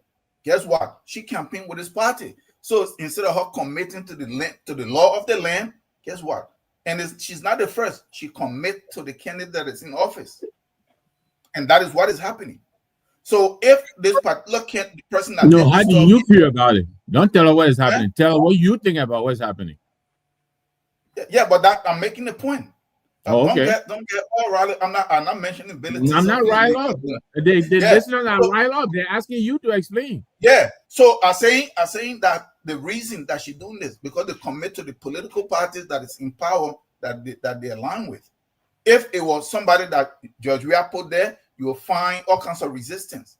So none of them in the government, none of them don't work for the people or for the country. They work for themselves and their buddies, whether at the Congress, whether at the judiciary, whether at the executive. And we see this. This is why the democracy that you have is called elect and regret. And that is a trend that we have been on. I never heard that anywhere before. I'm just hearing that for the first time. Yeah. If you're hearing it for the first time, remember you're here to learn. If we elect Billy, we regret. If we elect Kumi, we regret. And that is a sin because I told you guys, the problem is not really the people, yes, the people, but the structure. It's like when you buy a TV and you have to turn it on, you have to run it. The manual that is set up, that is why you follow, no matter how good you are, no matter objective you may be, you follow that manual. That is what this is. The manual that is set up for you on how the government should run is meant to be corrupt, is meant to be everything is porous. Look, they keep saying America democracy. America is not a democracy. It's a republic. Go back to the Constitution. It is a republic because they knew that democracy was corrupt. Go and look at the argument of the so-called founding fathers. They knew that democracy was corrupt. It was porous. It can be easily manipulated. So they set up a republic. And America rode this stuff for a long time because there were no real known competitors. Now known competitors show up and look at them in chaos. They can call their corporation, give them a big contract in China. Guess what? They work against America's interests. They can get a politician, give them share in BYD. Guess what? They pass policies that are against America's interests. Once you have a competitor from outside or inside that can influence it, it's too porous. We need to create a centralized system that is loosely decentralized. But I got one question for Mr. Tao. Mr. Tao, Liberian 1986 Constitution, Article 21 says, no person charged, arrested, restricted, detained, or otherwise held in confinement shall be subject to torture or inhumane treatment. This is part of our law, Mr. Tao. So why are you deferring to America and all of this? I'm not enshrined law. I'm not disputing that. I just said it. Even though it's there, right? But it's not being followed. In our same constitution, that stuff there that they can set their own salaries or addendum to it and pay themselves. And guess what? It's happening. We complain about it, nothing is happening. So we are saying across the board, what I'm saying, they're violating it. And I'm giving a reason why. Because they're all political positions. The justice is committed to the government in office. Guess what? If that government leaves, if another government comes that is friendly with her, you will see her doing the same thing to the Baka people if they're brought to, if they bring charges against them. Mr. Tao, look, you imply, and that's why the listener, actual was asking you. Mr. Gamer got to pass the mic. That's why the listener was asking what is the African context, because you're implying here that we're taking Western traditions and you know very well what happened to Abu Ghraib because of these international treaties. That's why America was almost crushed on Abu Ghraib. You know that the United Nations is not a Western thing. It's a global thing. No, it's not. It's not a global thing. For you to make that statement, you don't know. Well, look at the formation of the United Nations. Let me go to Dr. Booty, then I go to Maurice. Dr. Booty, the laws, we have to start. We have to have some guidelines, whether it is local. We are not an island. We have to be tied into everything else that's going on. That's why we are part of the global village. So we cannot, in isolation, say we're going to do this on our own. And they got something called best practice. The whole world got together and say, you know what? We agree. If you want to get information from somebody, there are techniques. That's why you are trained by the expert. You cannot beat somebody on the head until they tell you what you want to hear. If you do that, I will tell you anything you want me to do. If you tie me, my hand behind my back, and hang me up, I will tell you anything you want to hear. Your take on this? Well, I'm starting to agree more and more with Mr. Tao, right? Because at the end of the day, what we have is a system of governance that is very selective in terms of how judgment This is and what I said. No, I've been justice seeing. is noted. No, Mr. Eastman, let me make my point, please. No, but what I said, that's How what I've been justice is seeing. being Until we learn to administer justice fairly and equitably, we're playing. We're not going to go nowhere. This is what I've been saying again and again. Go ahead, Doc. all right. Thank you. All right. So basically, you have a situation that is not novel, right? This is not a new thing. There's never been an impartial just Supreme Court in Liberia, as far as I know, ever. There's never been an impartial Supreme Court. We've had under Samuel Doe a Supreme Court that bent to the will of the president. We had under Charles Taylor a Supreme Court that bent to the will of the president. We had it under Ellen Johnson Sirleaf. George Weah took Cabinet Janet off the Supreme Court. The Chief Justice sat there and oversaw an impartial process, refused to recuse himself. And it's a continuance. And the point that Mr. Tower is making that I agree with is, look, what we've done as a country, right? I've been reading recently and coming across some new knowledge. We've basically Liberia was set up to be what Liberia is right now, right? The Americans, through these slave owners, decided to set up a country to exist as it is, right? Basically, a country that does everything the Americans want them to do for the benefit of the United States of America, right? It's in the interest of the U.S. that Liberia continues to be a country that doesn't have a functioning judiciary, doesn't have a functioning government. When I say functioning, I say functioning in terms of understanding the context of Liberia. So when Mr. Tao talks about context, he's talking about Liberia existed as a country. We have various indigenous groups. We have various ways of doing things traditionally that worked for us, right? Before this system was imposed on us, there was various traditional systems that we had in place that worked. You had the Poro Society, for example, the Sandy Society, and other societies in Liberia that administered justice in a way that was fair, administered justice in a way that was impartial, administer justice in a way that most people within those systems walked away feeling, okay, yeah, the system worked, right? And now we have this new system where once you are appointed by a president, you feel obliged to do the will of that president. We all sat here, Mr. Gaiman, in January this year, and once President Joseph Newman Boakai walked onto the premises of the National Legislature and said, "This is arson." As far as I know, this man are agriculturalist. You know, he used to work with LPMC. I know him working with fire service for the time, man, boy. But that he can just smell the air around the Capitol building and know it's arson demonstrated to me that whatever happened in this thing, the judiciary was going to bend to the will of what the president wants. And the president wants these guys to be found guilty. That is why the police director said in March this year that, oh yeah, the people said we tortured him. I investigated it. I found, well, how can you investigate yourself for an alleged torture? How you went on national TV with international presidents say, I investigate. But that's not how it's supposed to work. You should have an independent investigator to come in and investigate. Some of us have been calling for an independent prosecutor to be brought in, someone who is not in government, who is impartial, to look at the evidence and determine whether this case should even go to court. Because the evidence is not enough to take this case to court.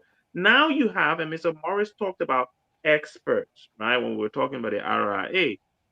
Well, the medical people are the experts. They've done your examination.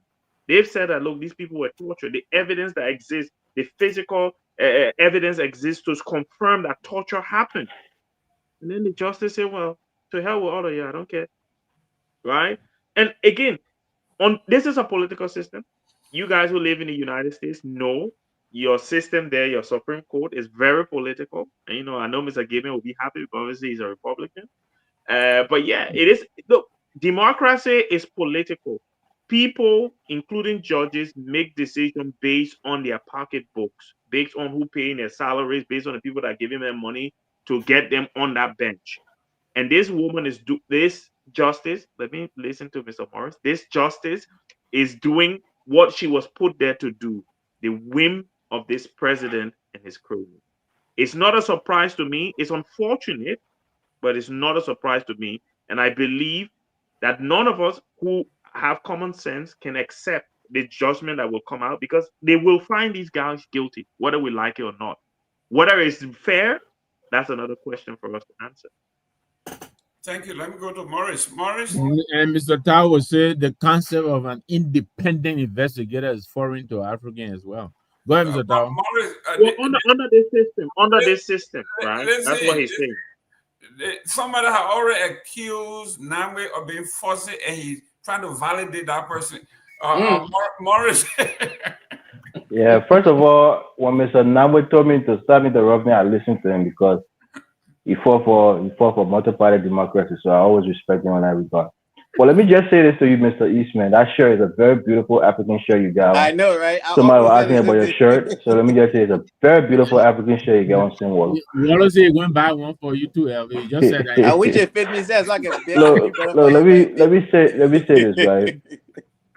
You know, I'm not a trained lawyer. I think Dr. Booty said he studied law, but when it comes to judges, that's why they're judges, especially Supreme Court judges.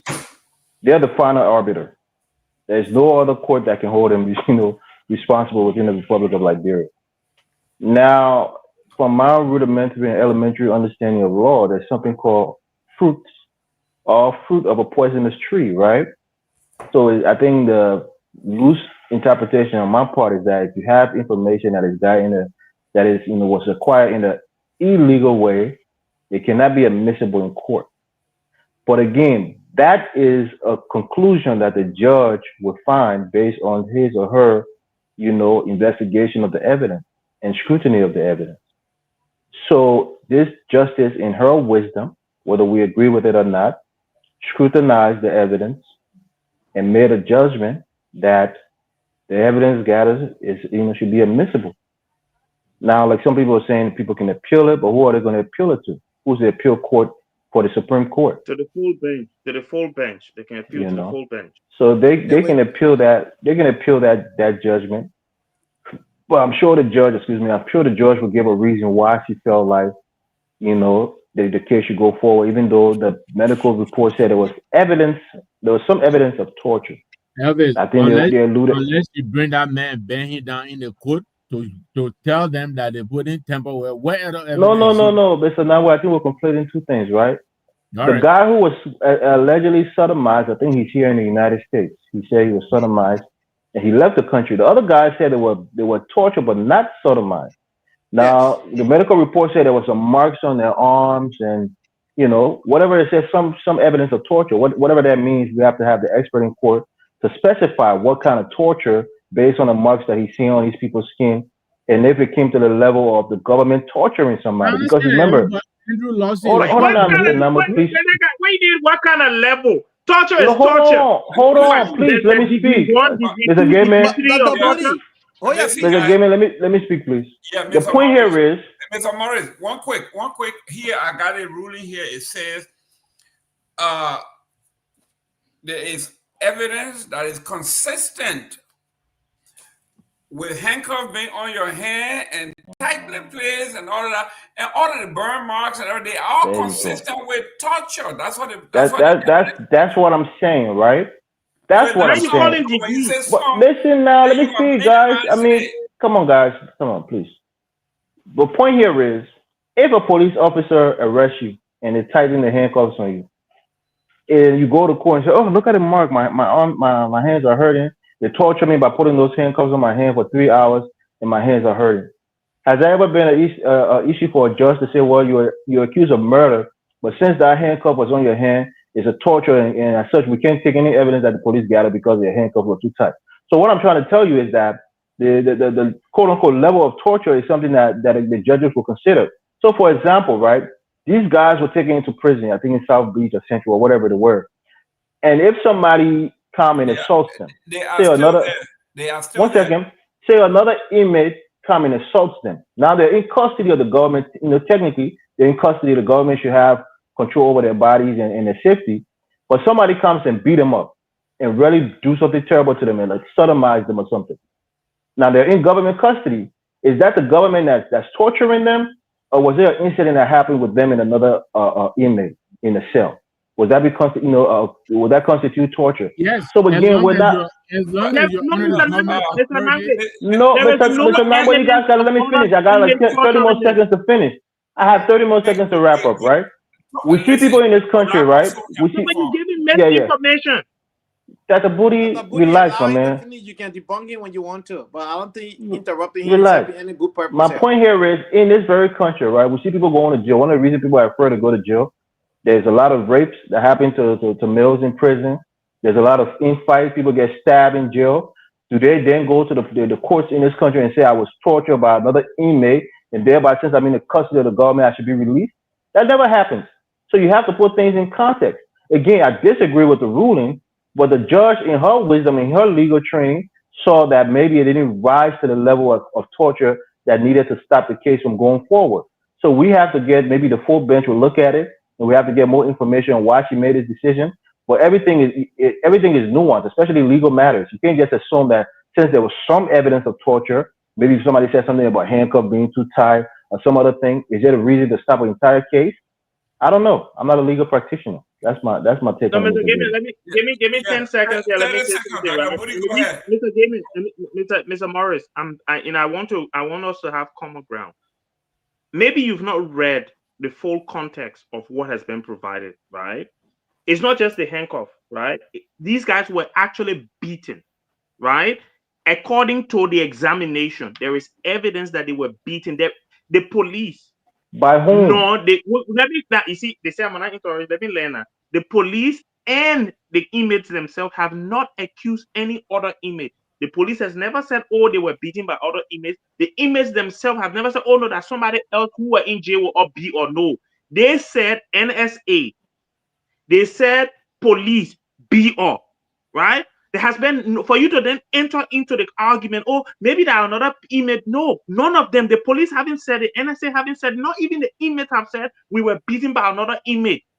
Every accusation is, look, the authorities beat us, right? There has been, so don't enter new evidence to try and make your point. The fact is, these guys were beaten. They were tortured. They went to an examiner, the person examining a medical examiner who is the expert. Say, look, what we see on their body, the burn mark, the beating mark, or the cut we see is consistent with abuse, with torture. The police themselves, go and read all the evidence, listen to the IG speak. There is no comment anywhere where they accuse another inmate. The police didn't say it in their report. Neither do these guys say that somebody else beat them in prison. No, right? So don't enter that into don't make that case because you're already wrong. George Willie in his ruling said that these marks could have came from elsewhere.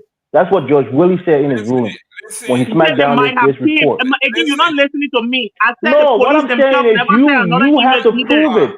Court is about proof. You can't just say somebody accused the police of beating them, and that means it's a fact. The court has to find that it's credible. Mr. Morris,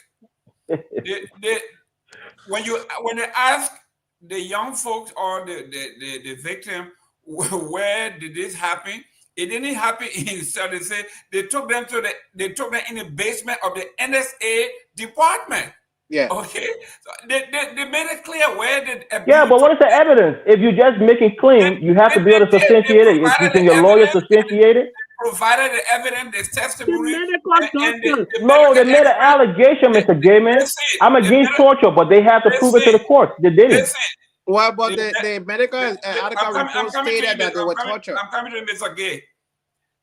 The medical expert says every claim basically that these people are making, what is evident on their body and everything else, is consistent with what they are saying that they were tortured. Mr. Gay.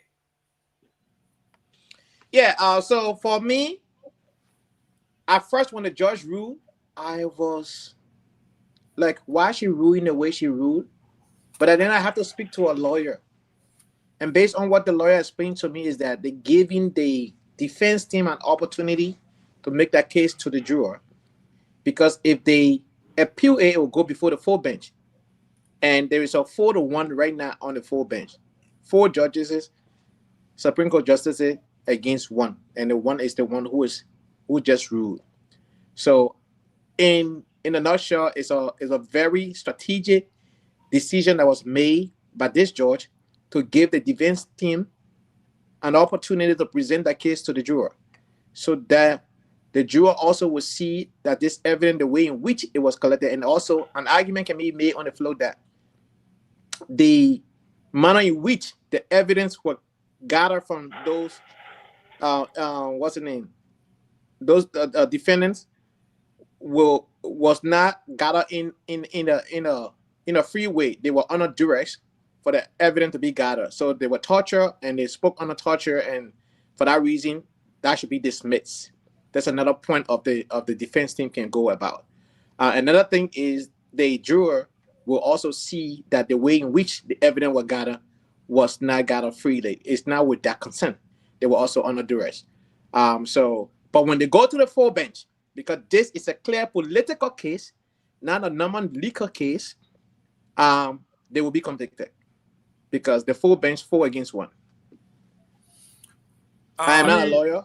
Wait, Anthony, let me understand you. You're saying that Justice Wolokoli is on their side and she ruled against them as a strategic ploy so that they can go and present it to the jury and they'll be found not guilty? The way it is, the lawyer that I spoke to said that this is a political case. It's not a typical legal case. Okay. On a legal proceeding, any evidence gathered on torture cannot be admissible in court. However, because the full bench, as it is now, 5 justices on the bench, it's right now as it stands, it is 4-1. Just like in the US right now, it's 6-3, right?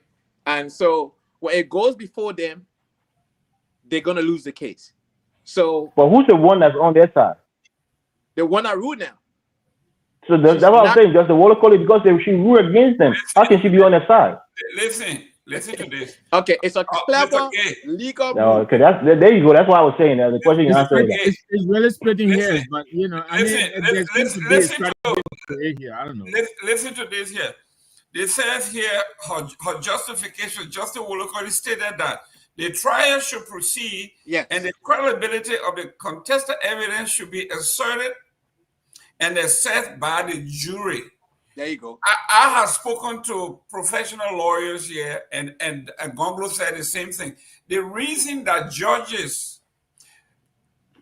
are put to the forefront that this evidence should not even be submitted in the court to people who are unprofessional. Jurors are not professional lawyers. Exactly. This is why the judge is supposed to say, you know what, according to the law, this should not be admitted. So what they are doing, they're trying to punt and illegally convict these people and create, because they have about 5 or 6 of them that have been charged. When they are all guilty, they will remove them and they will replace them with unity. That's what this is all about. But if that is a position, like you're saying, I'm sorry, Jerome, I hope I didn't cut you. And Anthony, thanks for the clarification, the attempted clarification. But I think it's splitting here. If that is a position, it was within her right to like you're saying, not to allow this to proceed like it is. Because now you are going, it's a lucky ticket now that the jurors may, accept this evidence and dismiss it. Why can't it be dismissed? Because of its faulty nature, the way it was collected. I think that's, for me, that is where I'm concerned here. And I think if the matter was brought before her, then she had, the authority to rule that this evidence should not be admitted in court. I think that's what they were asking. But she's sending it back to this. She's sending it back to this judge, who obviously we know how he ruled already. And so now, like Jerome said, he's going to send it to the jurors who are not professional minded. Yeah, to go and assess this matter. I mean, it doesn't make sense to me at all. But so let me end with this. Mr. Nambwe. So here's the thing here. The judge who ruled in this particular case is pressure. You remember from the initial stage, like I think Dr. Budi mentioned that when the president automatically said it was an auction, right? Yeah, he said, I think he said hooligan. But you saying that means you twist it. Now, I don't know if any one of you had the opportunity to have read the fire service that came from America report. Did you guys read that report? Yes, we read it here. That report clearly states that, what they are saying, because the report says something completely different. Yeah. What the police said is completely also different. Yeah. They said the scene was contaminated, the scene was compromised. That's what the fire people said. They said that scene was compromised. To the fire in the week or so before, and they believe it was correct. So, because the initial statement by the president, they are now doing things to bend the wheel or twist it whatever way so it can sound that way. No justice for the opposition. Not necessarily, Anthony. Yes. Well, but the president. No, because the president is the president is the president of the republic.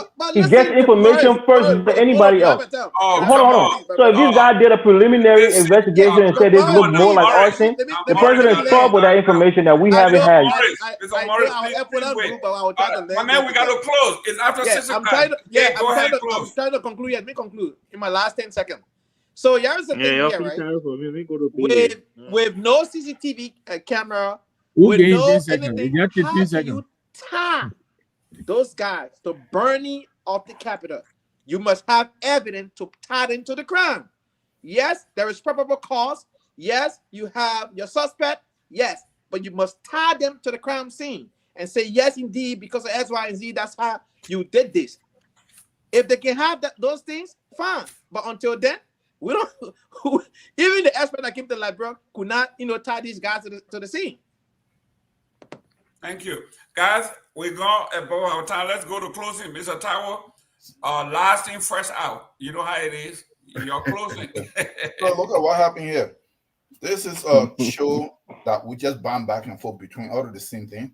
But look, there is a point that was just made here in this last stuff here, where somebody made a statement that the reason they wanted the judge to throw that out or to stop it from going to trial is because the jurors are not what? They're not versed in the legal matters. So they didn't want to create too much complexity, right? So they're not going to try to be discerning, trying to figure it out. These are some of the dirt that will pick up from the Western judicial system. They're convicting people in this country, putting them to death. People that work in areas. If I left from here now and I say I want to represent myself in court, a judge will say, no, I'm crazy. But the judge will then send me a paper for me to go decide somebody's fate, whether they live or not, as a juror.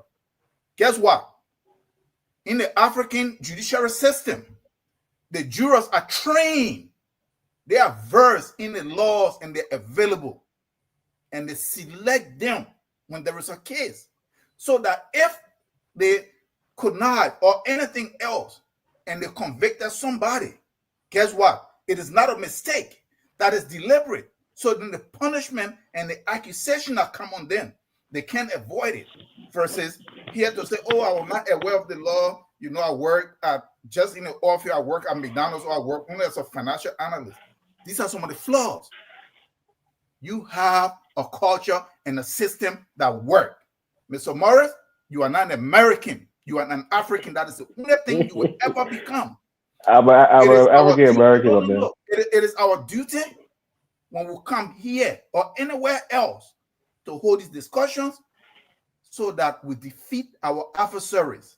If you don't know yourself, there are a lot of books on them. Who's our adversary, America? As a young man, you were 10 years old. I know some of the things you might have gone through. The berating, the putting down, you fighting for you to vindicate yourself, trying to fit in. I know this stuff can mold a person, but you are old enough now. We are in competition and a war with other people. They are our competitors. We cannot, everything have its own manual. You cannot use the manual of a TV to run a vehicle. Your culture and your tradition is your manual, is your guide that you use. Every other people use that. You are never, ever going to go ahead and use somebody else's manual for you to be able to defeat them or confront them. We are at war. Mr. Giving me close after God can't check on the last. The world is changing. Different alliance. No, Maurice, that's a rebuttal. Let We are me still I didn't want sitting to go on to the bed. sideline. No, I want to go to bed. Everybody has to sleep. Come on, guys. There is no dignity in self-denial. No one else can we come here, we cry about why we're not going nowhere because of the mindset. And this is my problem that I have with the diaspora group. They have no other orientation other than from the West. What do you mean? How about you say we? When you try to speak, Mr. Gamer, let me close. Let me go too long, please. Listen, guys, look at the man channel. He land. Go ahead. You got 1 second. And then man, when he like let the man get a man 10 seconds. Go ahead, Chief. So we can when you spoke about torture right now, what was your point of reference? It was the U.S. That is your only point of reference. And this is how most are in the diaspora. That is how we are. So this is why we cannot be the one putting together policies in our country. We cannot lead the way. If we have technical skills and other stuff, we can learn it. All the people that run here around trying to join the government, join that government, they have nothing they can offer Liberia other than another IMF, another World Bank, another USAID, another coming to do another democracy. Nothing. What it takes for you to move Liberia forward and free it, you come into direct confrontation. Because guess what? You must take control of your resources, which they tell you that you are poor. They told you that they are wealthy, but then they told you that their God placed their wealth in your land. That is your wealth. This is a nonsense game that they're playing. You want to sit here and condone that? They're so wealthy, but their wealth is in your land. Thank you. That they should walk there and just take it. When Traore decided to take over his wealth, the Traore that you praise here, when he decided to take over his wealth to really make his country work, what happened?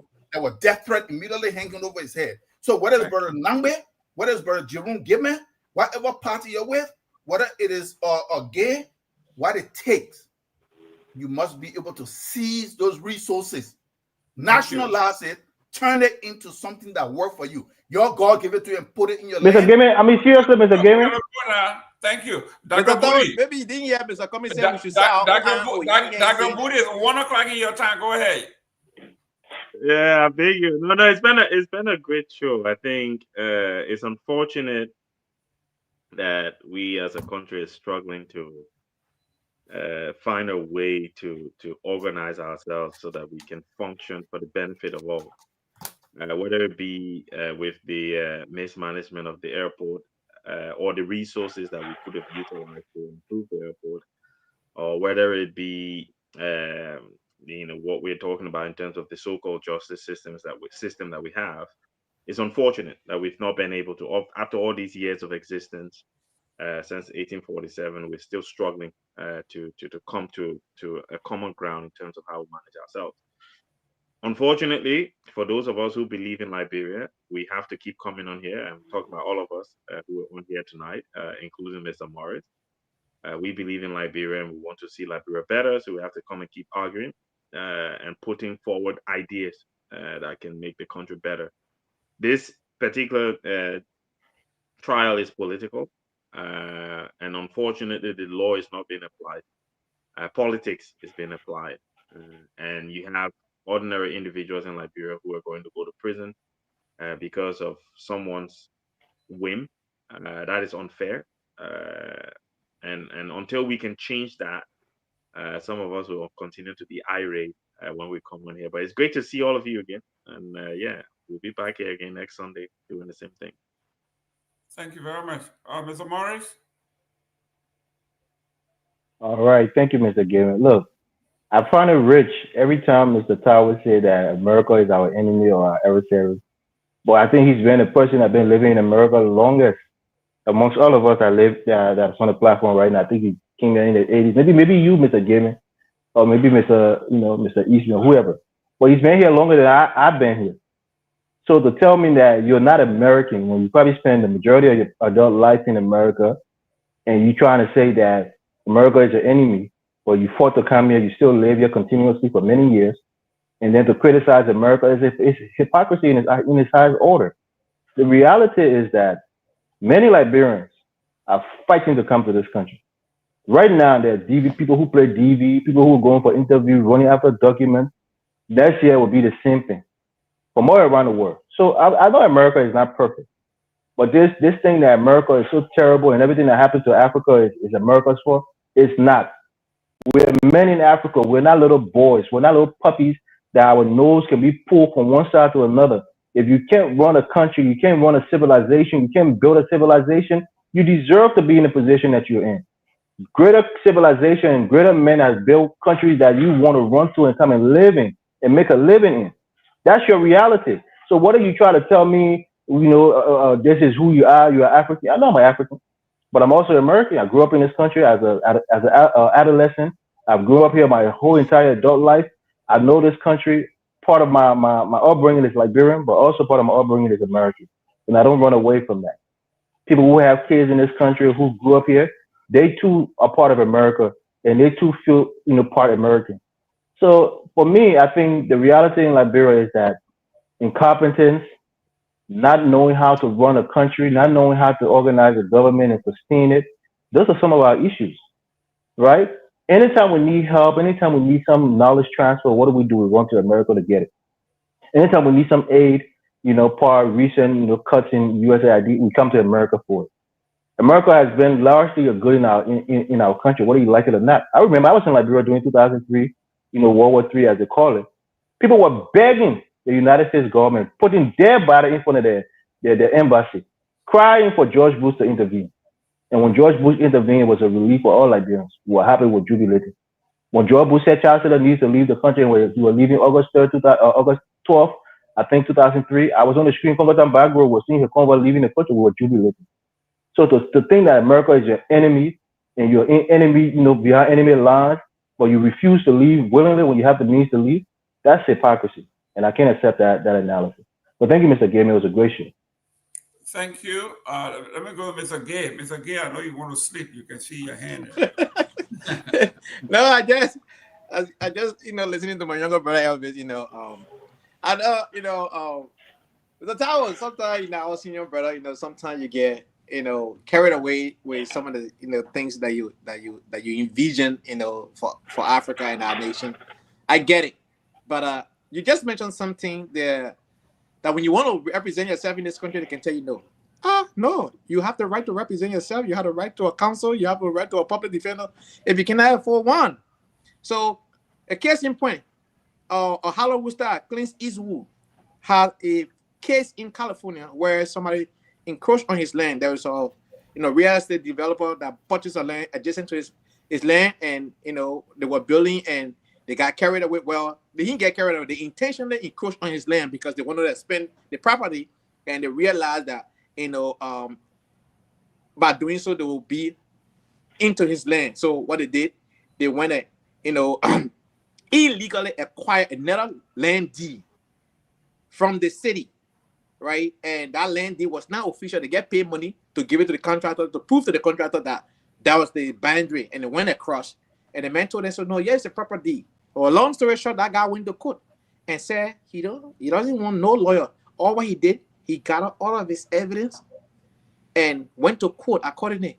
He was well gathered, well focused, and spoke softly without even rushing. Because sometimes somebody like me, I would talk blah, blah, blah, and people say I'm wrong. So I started learning the guy style, just to speak slowly so people can understand you fully, right? And he won the case against a renowned corporate lawyer. Why? Because he had all of the evidence that he needed.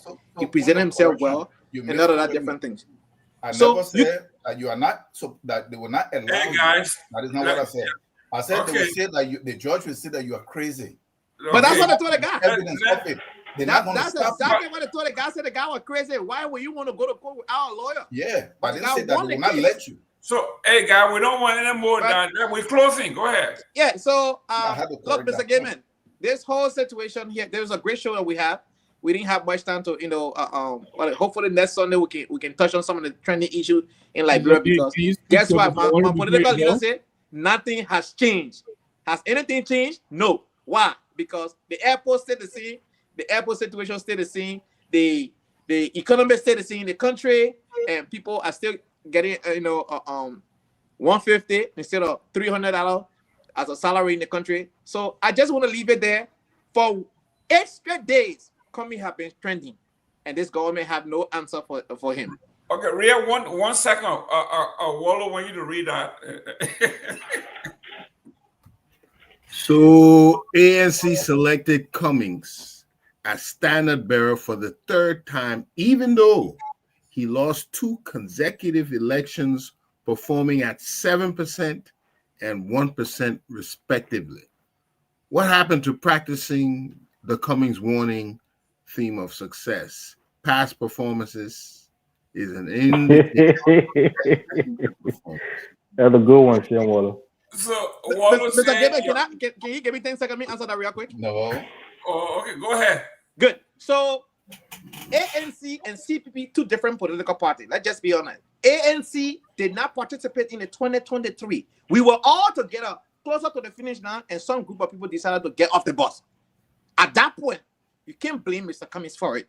You saw the CPP performance under the leadership of Mr. Cummings, and give it to him. We won 5 senatorial seats, including board charge from River G today, including the re-election of Dillon, including the re-election of Yombli Kangalori, and other people, Simeon Taylor, and the rest of the other folks. So again, what he's saying, do you agree with your political leader that past performance is an indication of future performance? Absolutely, and guess what? Okay, so that means 1% will be 1% next one. The 7% you made earlier is an indicator that you are going to do even worse. But thank you very much. No, Mr. Gamer, I will not let you have the last one. Mr. Gamer, let's be fair here. Yeah, Mr. Cummings' leadership under the CPP, there are 4 people who led the CPP. No, I'm talking about the first election. I'm talking about the first one. Leadership at the CPP when the CPP blossomed. I'm talking about the first one was ANC. Part of the CPP. Cummings was all by himself the first time, right? Mr. Cummings' leadership. Anthony, what's the indication for 2029? You got 1%. What's that indication? Our indication will be completely different. The man have but you can say it's an indication of future performance then. In the last 8 days, he has been trending. Just one Mr. Gay, let me say that, and that's why I wanted to talk about Dr. Pearson. We didn't have the chance. Let me tell you this. As a surrogate for the ANC, and you're a very capable one, the argument that you and Pearson are making, you understand me? It makes you look bad. You come on and you tell us under Cummings, the CPP did well. You get 5 seats. But then Cummings again, as president of the CPP, they didn't do it. Now you are disowning the CPP. How much sense does that make to you? No, I'm not disowning the CPP. You just said that. No. You put in a blame on the CPP because when I ANC alone, why I went and down 1%. We disown the failure and take the success. Hold on. Was the CPP a whole? Was the CPP a whole entering into the 2023 electoral cycle? The answer is no. It doesn't matter. No, it does matter. What do you mean it doesn't matter? You get with it, but just leave it. No problem. Anyway, let me do my Elvis, let's be fair here. When you rate somebody, rate them holistically. Don't just rate. Don't pick. Don't be selective. But the whole of the ANC was a part of the CPP, Anthony. Exactly. No, but like I said, this, right? Come on. look. Listen here. Elvis. Just like the CDC is a coalition. If 2 months to the election, the MPP who are left the CPP, MPDP who are left the CDC, you have seen something like that happening. You understand? Because George Weah by himself could not win an election. It's a fact. Ellen Johnson by herself could not win an election that had a unity party were formed. Okay. Look, let's not cherry pick things here. Okay. Do we have some great lessons learned get it, my man. along the journey? Yes, we learned some hard lessons. We did learn some hard lessons. Let's be honest here. We learned some hard lessons. Okay, so keep your lesson. You'll learn how to lesson. Guarantee. Keep your lesson. Honorable Nangwe. Okay. Look, thank you very much, Mr. Gayman. It's been great here. I just wanted to quickly say we had a great time last night. The political leader of the CMC, Honorable Musa Zambelete, is in the States. He was the headliner at the UNICO gathering, that's the United Nimba Citizens Council, where they had the induction ceremonies at in Riverdale in Maryland. It was a beautiful gathering, and Mr. Ability delivered a very, very inspiring speech. In a nutshell, he was cautioning us Liberians to forget titles because titles expire. but service in deals after titles. And right now, it is about what did you do with your title? What service did you perform? So I want to congratulate him and congratulate the CMC delegation headed by Dr. Francine with Richardson. Made a very wonderful presentation. And congratulations to Unico, my young fellow there, brother Isaac Kato. Is now the board chairman of Unico. Congratulations to the team. I have no doubt they'll do great things. Quickly, I don't know what is Mr. Tao's politics. He comes on here and he brings all the self-hate. He is in the diaspora, but he continues to refer to the diaspora as they. I don't know where he thinks he lives. But let me tell you this, my brother. When you say no government will succeed in Liberia, whether it is Nangwe government or Gimel government or Tao government, you just haven't seen governance how it should be done in Liberia. You're basing your judgment on what you have seen. And I'm telling you, I'm here to tell you, we're going to do things differently. We are practicing politics as never before seen. Who is we? We in the CMC. You're not going we in the CMC. You stop interrupting me. Stop interrupting me. So we are telling our people what is possible, and we don't have all the answers. We're not perfect. But what you're doing is you're sitting down there, you do nothing. You come here, you pontificate every day, you offer nothing. The people are suffering while you sit here. And when you leave here, you're going to eat a hamburger. How many people are going to leave here and go eat a hamburger? You need to get involved and help your people so that we can all find solutions. Don't come sit here and criticize people who are trying. You're not even moving a finger. All you do here is come on here and spew all the hate, the self-hate. You need to really snap out of it. I think you have a lot of talent. You need to join some kind of organization and make a contribution. Thank you very much. Look, you don't eat American food. You don't eat domo. You don't eat the basa domo. You don't eat American food. He saw the last No. I put my own money. You are trying to join a political party. Can you read the last statement? That is what you are trying to do. No, Mr. Nangwe we forget about him. You see, he can web the stage of ANC for him. We're just watching you, giving to us. We'll get to let me close real quick.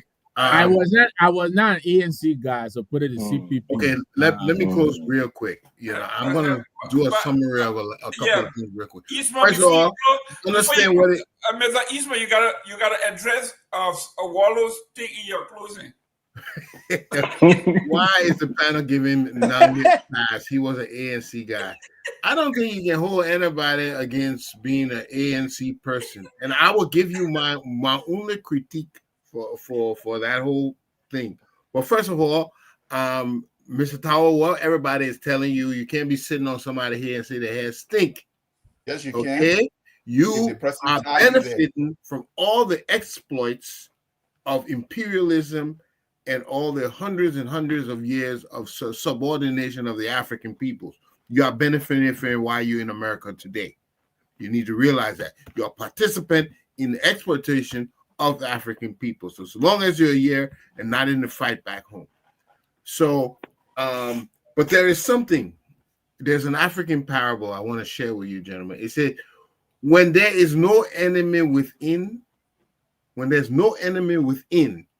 the enemies outside cannot harm you. Our problem is within us, gentlemen. It's not without. There are several forces and things that go on, organization, systemized subjugation. I get it. But there's something of vulnerability in ourselves that allow this to happen. We have to first address that vulnerability. And that vulnerability is to be given like I said, like Wallo was talking, given a pass to people simply because of kinship, of familiarity or whatnot. We need to be across the board. And until we get that, take that stance that nobody is above board, that everybody will be treated the same, we'll always have this struggle, because that is where they penetrated and started getting one brother to turn the other brother over. Before you know, they were shipping us in hundreds and hundreds across the ocean. With Mr. Takamis, You know, there's only one thing. Somebody told me, I will not go into the names, but the old people said this.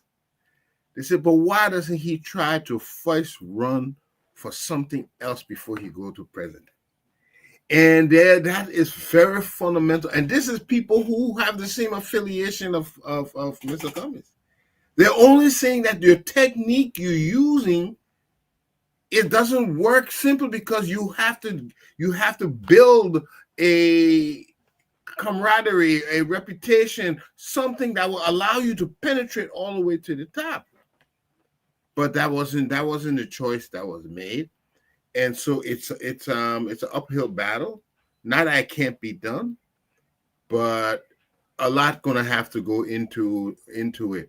And lastly, I think our forum allows each one of us to come with different ideas. I think Mr. Tawo's ideas are very healthy. I like to hear them. I like to hear Mr. Nangbe's ideas. I used to be down in the trenches long time, but I'm not a vocal person. And even the young progression, what's his name? Not yet today, Mr. Pearson, and young Mr. Elvis. Everybody brings so much to the table, and this is what makes it healthy. But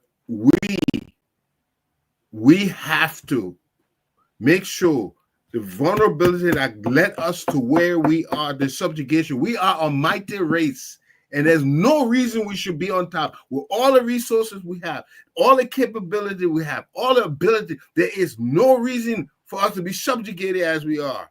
We have to discover what that vulnerability is, make sure we cover it and strengthen it so that we can go where our proper place in this world. I leave it.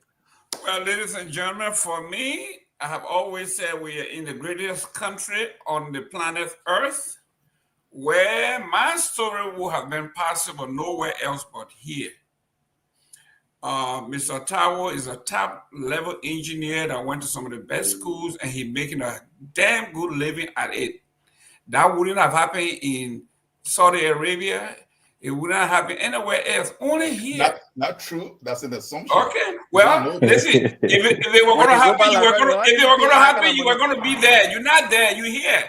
So what I'm saying here is, I was talking to a Jewish friend of mine, and we were talking, and he says, Jerome, anyone that wants to blow up Western civilization, they are wasting their time. He says the best approach to countering Western civilization, you don't go any further than 50 years ago, go to China. 50 years ago, China was literally a third world country. They took our playbook, imperfect as it is. They came to our top universities, they went to MIT, they went to all the universities, learn what we have, and they improved on it. Then they tweaked it, and now they are our competitors. We can stay here and complain all we want. What we have been given have been bequeathed unto us. It is our job to tweak it, to perfect it to our own specification. So the failure of Liberia, it is not because the West gave us anything that is not good for us. We have failed to modify it to our specification. Until we can do that, we will complain all we want. The countries that will take the AIs of the world, the technology of the world, and tweak it to their specification and compete. If you don't do that, you will be a doormat. You can cry all you want. Our traditional system was made for few people, 10, 15 people, 25 people in a village. You are talking about millions of folks. We are talking about technologies now. We are talking about listen, we are talking about travel across oceans. We are talking about going into space. These are things that cannot be done in the village. So what we are saying here is, what we have is good. Other people are perfecting it. We can do the same thing. Until then, we'll see you next Sunday. Same time, same place, guys. Never give up. Don't bet. If you are a betting man, never bet on the United States or capitalism. Nobody can beat that. I can tell you that. I'm a living witness. Here I am. My story could not be possible. I did better here than I did in my own birthplace. You go and figure it out. Nobody Until has then, to beat them. we beat say, them That increase the living wage. Pay the that's people correct. good money, 300 Isma, to 400 until then, we US say dollars, we not are 150. all Liberian guys. We are Liberia. Liberia is our home.